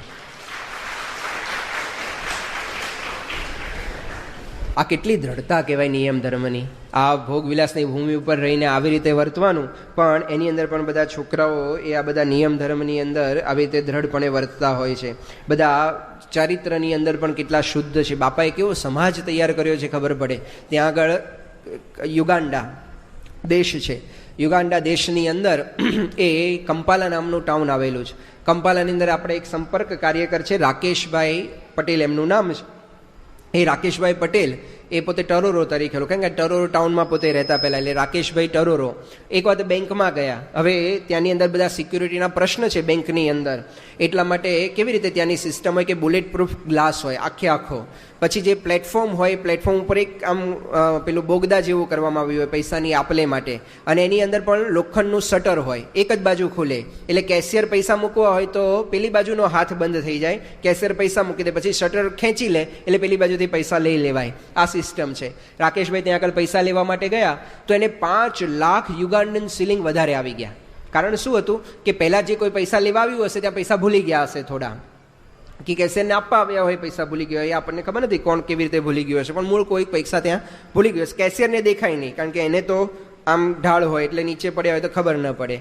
તો રાકેશભાઈ જ્યારે બધા પૈસા લીધા અને પછી ગણ્યા તો 5 લાખ યુગાન્ડન શિલિંગ વધારે હતા. હવે આવો ચાન્સ કોઈ જવા દે કે ખુદા દેતા હે તો છપ્પડ ફાડ કે દેતા હે, આપને કો બેંક ફાડ કે દે દિયા, કેસરનું પેલું કાઉન્ટર ફાડીને આપી દીધા આપણને ભગવાને પૈસા. કવા અત્યાર સુધી મેં સેવા કરી એનું ફળ ભગવાને મને ખરેખર આપી દીધું, એમ સમજીને પ્રસાદ સમજીને લઈ લઈએ આપણે. આ રાકેશભાઈ કીધું કે મહારાજની આજ્ઞા છે કે પરધન પથ્થર જાણીએ, કે આપણા માટે આ પૈસા છે જ નહીં આપણા. પેલા કેશિયરને કીધું કે લે આ 5 લાખ રૂપિયા વધારે આવી ગયા છે. પેલો માનવા તૈયાર નહીં, મેં બરાબર ગણીને તને આપ્યા છે, મેં 5 લાખ રૂપિયા વધારે ગણું જ નહીં, 5 લાખ રૂપિયા જેવી રકમ કીધે વધારે ગણી શકાય, મેં બરાબર જ તને આપ્યા છે કે ના આ તારી કંઈક ભૂલ થતી લાગે ફરી ગણ, કે મેં 2 વખત ગણ્યા અને અમારે વધારે જ આવી ગયા છે, તું પાછા લે. પહેલાને નવાઈ લાગે કે ભાઈ આવું કેવી રીતે શક્ય બને. એટલે એને સવારથી બધો હિસાબ કર્યો પોતાનો, સવારથી જેટલા પૈસાની આપલે થઈ હોય એ પ્રમાણે કેશ મેચ કરી, ખરેખર 5 લાખ ખૂટતા હતા. પેલો ઊભો થઈ ગયો, બેંકના મેનેજર પાસે લઈ ગયો, પગમાં પડી ગયો કે જો તું આ લઈને જતો રહ્યો તો મારી પાસે તો કોઈ સાબિતી નહોતી કે આ ક્યાં ગયા, અને કે મારે તો નોકરીમાં બધું પાણીચું આપવું પડે કે તકલીફ થઈ જાય. એ કે તું તો ભગવાનનો માણસ લાગે છે. ત્યાં મૂંગું કે ભગવાનને મૂંગું, એ કે મૂંગું આ માણસ, કે આ ખરેખર ભગવાનનો માણસ છે કે અહીંયા આગળ આવી રીતે પગમાં પડવા માંડ્યો. તો કેવી પ્રમાણિકતા આજે આપણા કાર્યકરોની અંદર દેખાય. આવો પ્રસંગ ચિરાગ અમીનનો બન્યો. ચિરાગભાઈ અમીન વસોના છે, પોતે નેરોબીમાં રહે છે, બિઝનેસમેન છે. ત્યાં આગળ બેંકની અંદર ડોલર લેવા માટે ગયા, $6,000 વધારે આવી ગયા, $6,000 પાછા આપી દીધા. આવી જ રીતે સેમ પેલો નવાઈ લાગ્યું કે કલા $6,000 જેવી રકમ તું પાછો આપવા આવ્યો, કે હા અમારા ગુરુ પ્રમુખ સ્વામીએ કીધું છે કે જે આપણું નથી એની ઉપર આપણો અધિકાર નથી, પાછું આપી દેવાનું હોય. તો કેવી આ બધી એ પ્રમાણિકતા હરિભક્તોમાં દેખાય, સમજણ એવી જબરજસ્ત દેખાય હરિભક્તોની અંદર. ત્યાં કેન્યાના દેશના ચેરમેન છે આપણા હરીશભાઈ કાનાબાર. હવે પૈસે ટકે ખૂબ સુખી અને બહુ જ મોટા, આમ જેને કહેવાય કે કોન્ટ્રાક્ટર, ત્યાં આગળ કેન્યાના નંબર ટોપ આમ 10માં આવે એવા મોટા કોન્ટ્રાક્ટર છે. પૈસે ટકે ખૂબ સુખી, સેવા ખૂબ કરે, ખૂબ જૂના યોગીજી મહારાજ વખતના હરિભક્ત. હવે એમનો એકનો એક દીકરો જય, હવે એક તો એમના લગ્ન થયા ને પછી 12 વર્ષે આ દીકરાનો જન્મ થયો હતો, અને એકનો એક દીકરો એટલે કેટલા લાડકોડમાં ઉછર્યો હોય, પૈસા ટકે સુખી હોય. એટલે 18 વર્ષની ઉંમર થઈ, 2 વર્ષ પહેલાનો પ્રસંગ છે. 18 વર્ષની ઉંમર થઈ એક કાર અકસ્માતમાં પોતે ધામમાં પધાર્યો. સ્વામિનારાયણ પ્રકાશમાં પણ એમનો આ પ્રસંગ આવી ગયો છે. હવે જ્યારે આવો જુવાન જોત દીકરો 18 વર્ષની ઉંમરે આટલા લગ્નના આટલા વર્ષો પછી આવ્યો હોય અને આવી રીતે ધામમાં જાય તો માણસ ભલભલા માણસને દુઃખ થાય. બાપાને વાત કરી, એસાઈ આવી ઘટના બની. બાપાએ પણ આશીર્વાદ આપ્યા કે જો જય તો ભગવાનના ધામમાં જ ગયો છે, અક્ષરધામમાં જ બેસી ગયો છે. બાપા એક વાક્ય છેલ્લે બોલ્યા, માટે દુઃખ લગાડશો નહીં. એને કીધું, બાપાએ કીધું અક્ષરધામમાં બેસી ગયો છે, દુઃખ નથી લગાડવાનું. આંખમાંથી એક આંસુનું ટીપું પાડ્યું નથી. એટલું જ નહીં, જે દિવસે એનો અગ્નિ સંસ્કાર કર્યો, અમે બધા હાજર હતા આ પ્રસંગની અંદર, ત્યાં આગળ જે દિવસે એનો અગ્નિ સંસ્કાર કર્યો એના બીજા જ દિવસે સવારે કોઠારી સ્વામી વિચરણમાં જવાના હતા બધા. તો એ દિવસે અગ્નિ સંસ્કાર કર્યો. ત્યાં આગળ એવી પ્રથા છે કે સાંજે 5 વાગે પ્રાર્થના સભા થાય, જેને આપણે બેસનું કહીએ આગળ, ત્યાં આગળ પ્રાર્થના સભા કહે. તો આ હરીશભાઈની પ્રાર્થના 3 વાગે અગ્નિ સંસ્કાર હતો. હજુ અગ્નિનો ચિતા ટાઢ્યો થતા 6-7 કલાક, ત્યાં આગળ 4-5 કલાક તો લાગે. એટલે અસ્થિ લેવા બીજા દિવસે જવાનું. તો પ્રાર્થના સભા હતી. પ્રાર્થના સભા જેવી પતી પછી તરત કોઠારી સ્વામીને પૂછે છે કે કાલે તમે કેવી રીતે આયોજન કર્યું છે, તમે કેવી રીતે જવાના છો, કોણ મૂકવા માટે આવવાનું છે, તમારે નાસ્તાનું બધું થઈ ગયું છે? અલ્લા ભલા માણસ, તમારા દીકરાની ચિતા હજુ ટાઢી થઈ નથી અને સંતોની ચિંતા કરે કે કેવી રીતે સંતો. આ કઈ સમજણના હરિભક્તો તૈયાર થયા હશે. આજે દીકરા પ્રત્યે પ્રેમ ના હોય એવું બને? પ્રેમ તો હોય, પણ છતાં પણ જો આ કેવી સમજણ કે જેવી મહારાજની ઈચ્છા, બાપાએ જે કર્યું એ સારા માટે કર્યું હશે. એવો જ બીજા સમજણના હરિભક્ત રસિકભાઈ પટેલ અમને દર્શન થયા. ત્યાં આગળ ભક્તિનંદન સ્વામી છે આપણા ગાંધીનગરમાં. સુરતમાં નિરન્ન મુક્ત સ્વામી છે, કદાચ તમારામાંથી કોઈ બધા ઓળખતા હશે આ સંતોને. એ બંને સંતોના આ ભાઈ થાય, પૂર્વાશ્રમના રસિકભાઈ પટેલ. હવે એનો 28 વર્ષનો જુવાન જોત દીકરો, નીલકંઠ એનું નામ. હવે એ ફેક્ટરી બંધ કરીને આવતો હશે ને કોઈ ગાડીએ ગોળી મારી. કારણ કે ત્યાં બધા સિક્યુરિટીના અમારે ત્યાં બહુ પ્રશ્નો છે આફ્રિકાની અંદર, ખાસ કરીને કેન્યા દેશની અંદર, એમાં નૈરોબીમાં વિશેષ. તો ગમે ત્યારે ગમે તે ઘટના બને. હમણાં તમે બધા તાજેતરમાં બધું જોયું હશે, બધી ધમાલો બધી.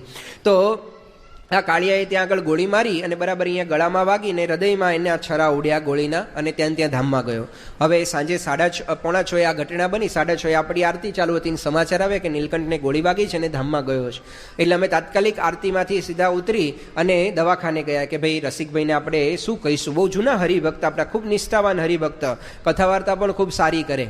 એટલા માટે વિચાર્યું કે હવે એમને કેવી રીતે સમજણ આપશું, કારણ કે એના લગ્ન લેવાના હતા એ જ વર્ષે.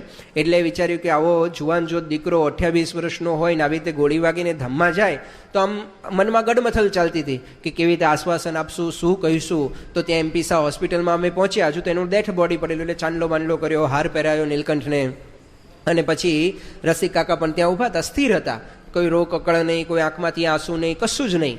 અને પછી આમ બહાર નીકળ્યા, ડેડ બોડી આગળથી થોડાક આગળ આવ્યા. અને આમ હજુ કોઠારી સ્વામી અમે બધા મૂંઝાય કે આમ શું વાત કરવી. ત્યાં તો રસિકભાઈએ વાત શરૂ કરી કે સ્વામી, જે થવાનું હતું એ થઈ ગયું. મહારાજ કરતા હરતા જ, જે કરે એ કંઈક સારા માટે કરતા હશે. એ કે આ ઘટના 1 વર્ષ પછી બની હોત, તેના લગ્ન થઈ ગયા હોત તો બીજી ઉપાધિ થાત. ચલો એટલા માટે આ સારું થયું. કે કોઈ પણ, આ એક્ઝેક્ટ બોલું છું એમના શબ્દો, કારણ કે મને ચોંટી ગયા છે જીવમાં. કે કોઈ પણ જીવ આપણા ઘરે જન્મ લે એ તો આપણા પૂર્વના કંઈક એવા કર્મ સંબંધ એની સાથે એટલે લીધો હોય. અને કે હવે એનો કર્મ સંબંધ પૂરો થાય એટલે એ વ્યક્તિ પોતે મહારાજે ધામમાં તેડી લે. ની કોઈ આખી જિંદગી ભગવાનની ભક્તિ કરી છે. પ્રમુખ સ્વામી મહારાજની નિષ્ઠા હતી, બાપાનો ખૂબ એને લાભ લીધો છે, એટલે બાપાએ તો એને અક્ષરધામમાં જ બેસાડી લીધો હોય. પાછા કહે છે કે સ્વામી દુઃખ થાય, કારણ કે આપણી સાથે 28 વર્ષ રહ્યો એટલે આપણે લાગણીથી જોડાયેલા હોઈએ, પરંતુ જેવી ભગવાનની ઈચ્છા, આપણો સંબંધ પૂરો થયો છે, હવે ભગવાન એની પાસે બેસાડી લીધો. હવે આ હરિભક્ત જ્યારે આવું બોલે, હવે એને શું સમજણ આપવાની રહી? આપણને મંજવણ નથી કે આપણે શું વાત કરશું, એની બદલે એમને જ આપણને સમજણ આપી દીધી કેવી સમજણ રાખવાની હોય. ગુણાતીતાનંદ સ્વામીને પેલા સંગ્રામસિંહને સમજાવતા કાઠું પડી ગયું, અક્ષરબ્રહ્મ હતા તો પણ, કે કેમનું સમજાવું કે આ દીકરો ધામમાં ગયો જ્યારે આટલી સ્થિરતા. પછી ત્યાં આગળ નિયમ છે એવો કે પોસ્ટમોર્ટમ કરવા માટે બોડી રાખવી પડે ત્યાં, તેને 2 દિવસે મળે. તો ઘરે ગયા એમના, અહીંયા લગ્ન પ્રસંગ ચાલતો હતો ગાંધીનગરની અંદર, એમના સંબંધીનો, એમના વાઈફને બધા અહીંયા હતા. તો કોઈને જાણે કરી નહીં કે કાંઈ જરૂર નથી, લગ્ન પ્રસંગ શાંતિથી પતી જવા દો, પછી કહીશું, એમનો લગ્ન પ્રસંગ શું કામ બગાડવો. તો કહ્યું પણ નહીં કોઈ નહીં. ઘરે ગયા તો હવે ઘરે જઈને અમે 15-17 જણા બેઠા હતા, શું વાત કરવી, આમ બધા મૌન ચૂપ બેઠા હતા. કે સ્વામી કંઈ કથા વાર્તા કરો.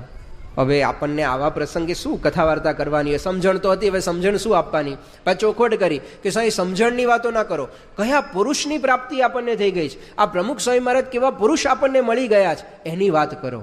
હવે ત્યારે આપણને ખ્યાલ આવે કે દીકરો ધામમાં ગયો છે એના મહિમાની વાતો સાંભળવાની સ્વામીની. પણ આવા સમજણવાળા હરિભક્તો, આવી નિષ્ઠાવાળા હરિભક્તો, એનો તો મોટો જબરજસ્ત ફાલ પ્રમુખ સ્વામી મહારાજ આફ્રિકાની ભૂમિ ઉપર ઊભો કર્યો છે. આ મારું મસ્તક નમી જાય. આત્મીયતા એવી, બધાનો મહિમા એટલો બધો પરસ્પર હરિભક્તોનો. હરિભક્તો આમ પોતાના ઘરે આવે તો ઓછા થઈ જાય, મરી પડે. આપણને તો લાગે કે આમ પેલું કે ને કે guest and fish is like same, કે આફ્ટર 3 days દે સ્મેલ, કે ગેસ્ટ પણ 3 દિવસ રહે ને તો સારા લાગે, પછી થાય કે હવે જલ્દી નીકળે તો સારું. પણ હરિભક્તોને લેશ માત્ર એવું નહીં. નેરોબીની અંદર મંદિરની સામે એક સ્વામિનારાયણ ફ્લેટ છે, એમાં હરિભક્તો રહે છે. કોઈ પણ હરિભક્ત દેશમાંથી કે ત્યાં લોકલ બધા આવ્યા હોય તો આપણે ઉતારો ક્યાં આપીએ? હરિભક્તના ઘરે, કારણ કે મંદિરમાં વ્યવસ્થા નથી કોઈ ઉતારાની. તો ત્યાં એક રમણ કાકા કરીને હરિભક્ત છે. હવે અવારનવાર અમે એમને ત્યાં મોકલી એટલે અમને સંકોચ થાય કે વારે વારે ભાઈ ના મોકલાય ને, એમનું ઘર છે કે ધર્મશાળા, એવું થાય ને ગમે તેને. એટલે કોઈ બીજાને ત્યાં મોકલે, ત્રીજાને ત્યાં મોકલીએ. તો પેલા રમણ કાકા એક વાર સામેથી મળવા માટે આવ્યા કે સ્વામી કેમ હમણાંથી મહેમાનને મોકલતા નથી? તમારે મોકલી જ દેવા અમારા ઘરે. આ બધા હરિભક્તો અમારા ઘરે ક્યાંથી એનો સામાન ઉપાડે? હવે આ બધા મોટા મોટા છે, કરોડોપતિઓ છે, પણ કોઈ હરિભક્ત આવે તો સામાન લઈ લે, એને નાસ્તો કર્યા વગર આવવા જ નથી. અમારા મંદિરે કોઈ દિવસ બનાવવાનું જ નહીં નાસ્તો. કેમ? કારણ કે ખબર જ હોય બનાવશું ને તો એ પડ્યો રહેશે. કોઈ પણ હરિભક્ત આવે એના ઘરે નાસ્તો એ બનાવીને જ મોકલ્યા હોય, એને બધી જ વ્યવસ્થા એની કરી દે, આપણે કોઈ ચિંતા ના રહે. તો આવો બધો મહિમા પણ હરિભક્તોનો પાછા એકબીજાનો પરસ્પર બધા સમજતા હોય. આફ્રિકાનો સત્સંગ એટલે પરિવર્તનનો સત્સંગ. ત્યાં આગળ સુભાષભાઈ દારેસલામ વાળા છે, તો એમનું આખું જીવન કેવું હતું આપણે બધી શતાબ્દીની વિડીયોની અંદર જોયું છે. બાપાએ સમૂળગું બદલી નાખ્યું, જેને આપણે કે ગધેડાની ગાય કરી, આ તો બાપાએ સિંહની ગાય કરી એવું કહી શકાય. જબરજસ્ત આફ્રિકાના સિંહ ગણાતા, પરંતુ એકદમ ભક્તિના માર્ગે ગાય જેવા કરી દીધા. કેટલું બધું એમને નિયમ ધર્મની દૃઢતા. એમનું જીવન પણ એવું છે પાછું શુદ્ધ. રોજ સવારની આરતીમાં હોય, રોજ સાંજની આરતીમાં હોય, કથા વાર્તા નિયમિત સાંભળવાની. આરતીમાં આવીને જતું રહેવાનું એવું નહીં. હવે બહુ મોટા બિઝનેસમેન છે, એમને 5 સ્ટાર 2 5 સ્ટાર હોટલોના માલિક છે. જેમ આપણે અહીંયા દેશની અંદર મિત્તલ કહીએ સ્ટીલના, એવી રીતે આફ્રિકાના મિત્તલ એટલે સુભાષભાઈ કહી શકાય. એટલું મોટું સ્ટીલની મોટી મોટી ફેક્ટરીઓ છે, સિમેન્ટની મોટી ફેક્ટરીઓ છે. કોકોકોલા જેમ છે એમ એમનું પોતાનું સાયોના ડ્રિંક્સ આવે છે એની ફેક્ટરી છે, પ્લાસ્ટિકની ફેક્ટરી છે, મબાટીની ફેક્ટરી છે. આવી તો અનેક ફેક્ટરીઓ છે. અનેક કેટલા દેશોની અંદર એમનો વેપાર ચાલે. કેન્યામાં, યુગાન્ડામાં, ટાન્ઝાનિયામાં, ઝામ્બિયામાં અને બીજું પણ એક દેશ છે હું ભૂલી ગયો, ત્યાં આગળ પણ એમનો વેપાર ચાલે. આટલા બધા દેશોમાં છતાંય તેમ આમ કથા સાંભળતા તો માળા લઈને બેસી જાય, જાણે વેપાર કરતા જ નથી એવી રીતે વેપાર કરે. એક દિવસ એમના ફેક્ટરીની અંદર કાળિયા ઘૂસી ગયા, $1.5 લાખ ઉઠાંતરી કરીને જતા રહ્યા. એ જ દિવસે શાંતિથી કથામાં એને માળા સાંભળે, કશું જ ફોલોઅપ નહીં, પોલીસને નહીં, કંઈ જ નહીં.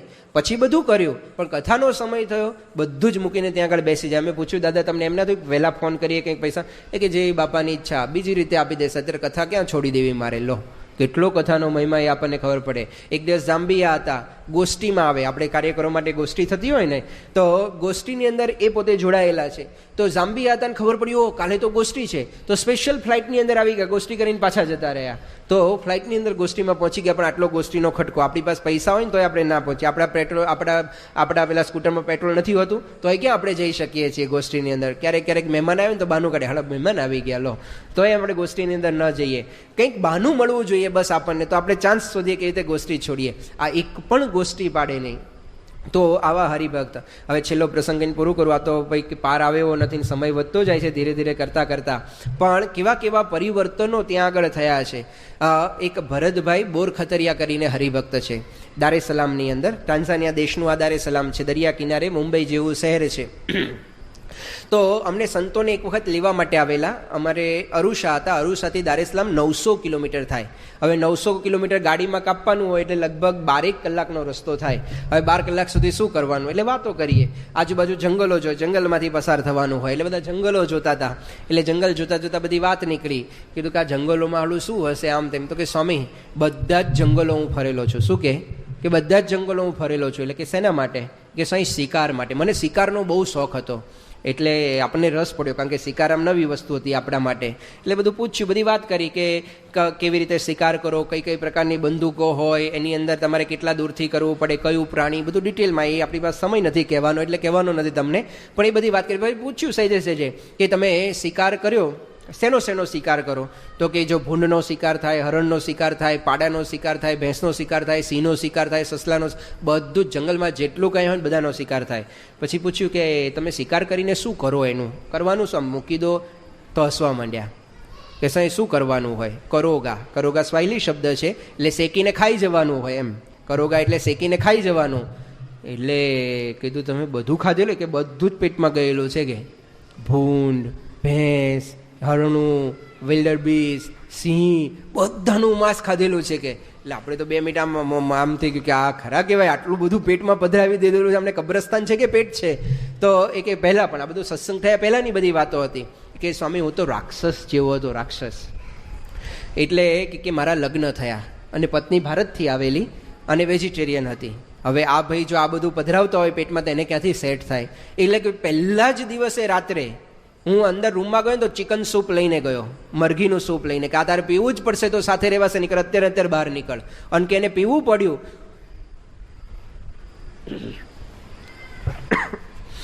અને કે મારી પત્ની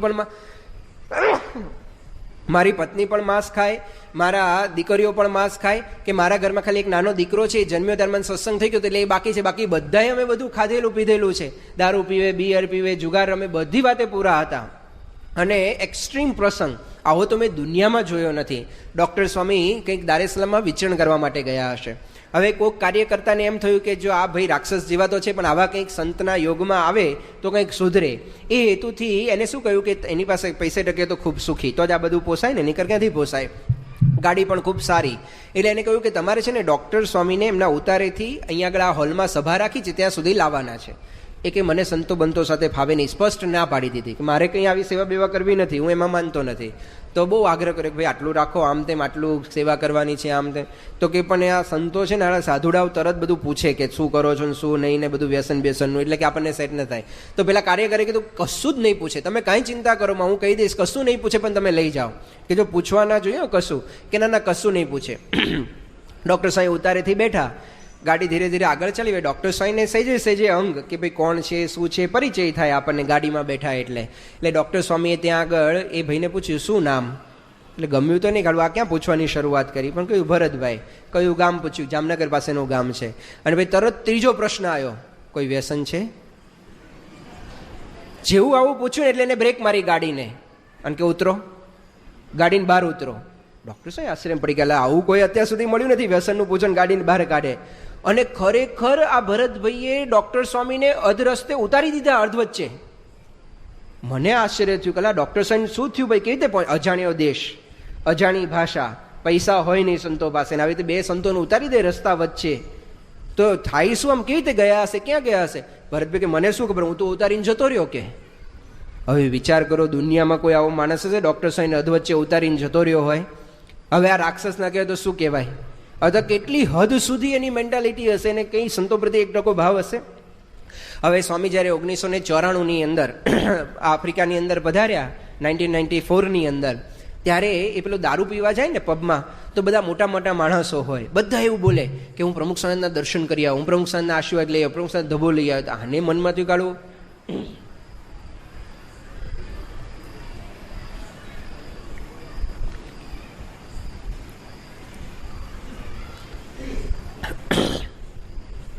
તો આના મનની અંદર થયું કે હાલું બધા દર્શન કરી આવ્યા અને હું એક રહી ગયો, ના હાલે, તો કે મારે જવું જોઈએ. તો ઉપડ્યા મંદિરે અને ત્યાં બાપાનો ઉતારો તો ત્યાં ગયા એટલે કાર્યકર ઉભા કે ભાઈ તમારી પાસે કંઈ પાસ બાસ છે? કે પાસ કે એસી પાસે હું જ પાસ છું એમ કરીને સીધા ઘૂસી ગયા અંદર.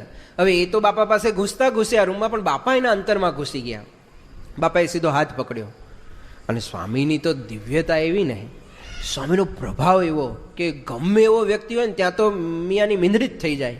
એટલે બાપાએ સીધો એનો હાથ પકડ્યો, નામ પૂછ્યું, ગામ પૂછ્યું. સ્વામી કે શું રખડ્યા કરે છે, સીધું જ આવું. સ્વામી કે લાવ તારો હાથ. એમ કરીને સ્વામીએ પાણી આપ્યું. પાણી આપીને સ્વામી કે બોલ કાળ માયા પાપ કર્મ યમ દૂધ ભયા દહમ શ્રી સ્વામિનારાયણ સનમ પ્રપસનું મૂકીને બાપાએ કંઠી પહેરાવી દીધી સીધી ગળામાં. હવે પેલાએ કંઈ કહ્યું નથી, પૂછ્યું નથી, કાંઈ નહીં, સીધી જ બાપાએ કંઠી પહેરાવી દીધી. બાપા કે બધું મૂકી દેજે, આટલું વાક્ય બોલ્યા. તો એના મનમાં એમ થયું કે આ સાધુરાન જે કરવું એ કરે, આ બધું હું કે બધી વિધિ કરે છે.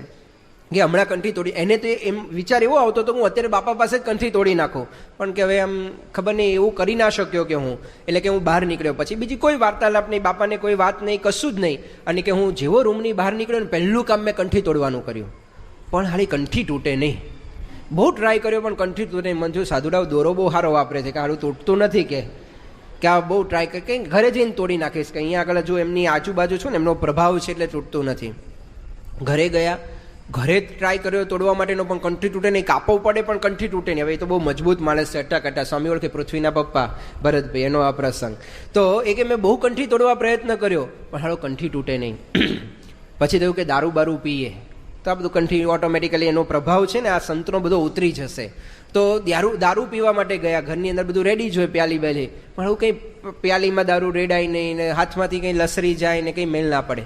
એ કે આ હાડું હવે છે ને પબમાં જ જતો રહું, કે પેલું દારૂ પીવાનો અડ્ડો હોય ને ત્યાં જઈને બેસું તો કંઈક આ બધો પ્રભાવ ઓછો થશે કે આ સાધુનો. ત્યાં ગયા ને તો પ્યાલીએ પ્રમુખ સ્વામીના દર્શન થાય. પી જ ના ક્યાં કંઈ. ઘરે પાછા ખાડું આ તો કંઈક બહુ મોટા સમર્થ પુરુષ લાગે છે, આ હું કંઈ કરી નથી શકતો. દારૂનું વ્યસન એ જ દિવસે ઓટોમેટિક જતું રહ્યું. બાપા એક વાક્ય બોલ્યા નથી, સીધું વર્તમાન ધરાઈને કંઠી પહેરાઈ, એ કંઠીમાંથી દારૂ ઉતરી શક્યો નહીં. અને પછી માવો, બધું જ વ્યસન શિકારનું જતું રહ્યું. અને અત્યારે આપણા કાર્યકર છે, નિયમિત તિલક ચાંદલો, કંઠી પૂજા, ધર્માદો, માળા, બધું જ વ્યસ્ત. એના ઘરે પરાસભા ચાલે છે, એ કાર્યકર છે, પરાસભાના સહસંચાલક તરીકે સેવા આપે છે. સાથે સાથે એ ચેરિટીનું વર્ક સંભાળે. તો અપૂર્વ મુનિ સ્વામી બહુ સરસ વાક્ય આમ રચના બધું એમ સાહિત્ય ગોઠવીને બોલે. એ કે જે વ્યક્તિ મણમણ માંસ ખાતો હતો, જે વ્યક્તિ મણમણ માંસ ખાતો હતો એ વ્યક્તિને પ્રમુખ સ્વામીએ જે ચકલાને કણકણ નાખતો કરી દીધો. કારણ કે ચેરિટી વર્ક કરી એટલે શું કરવાનું હોય, ગરીબોને આપવાનું હોય, બીજું ત્રીજું આપવાનું હોય. એવી રીતે આજે પ્રમુખ સ્વામીમાં જે કેવાનું સર્જન કર્યું છે વિદેશની ભૂમિ ઉપર, પોતે 14 વખત પધાર્યા, પણ આમાં આટલો એક દિવ્ય સમુદાય, એક આવો મહિમાથી રચેલો પચેલો સમુદાય એ પ્રમુખ સ્વામી મારે જે તૈયાર કરી દીધો. અને આપણે બધા અત્યારે ઠાકોરજીના ચરણોમાં પ્રાર્થના પણ કરીએ કે તમારે બધાએ પણ આફ્રિકા આવવાનું થાય. અને આ બધી તો વાતો કરી, હવામાં ભડાકા કર્યા કહેવાય આમ વાતો કરી એટલે, પણ આ બધા સમુદાયના હરિભક્તોના પ્રત્યક્ષ દર્શનનો લાહો પણ તમને બધાને મળે. ત્યાં આગળ ઠાકોરજી પણ એવા દિવ્ય બિરાજમાન છે, એના દર્શન પણ બધાને થાય. એ જ મહારાજ સાંઈના ચરણોમાં પ્રાર્થના છે. સ્વામિનારાયણ ભગવાનની જય.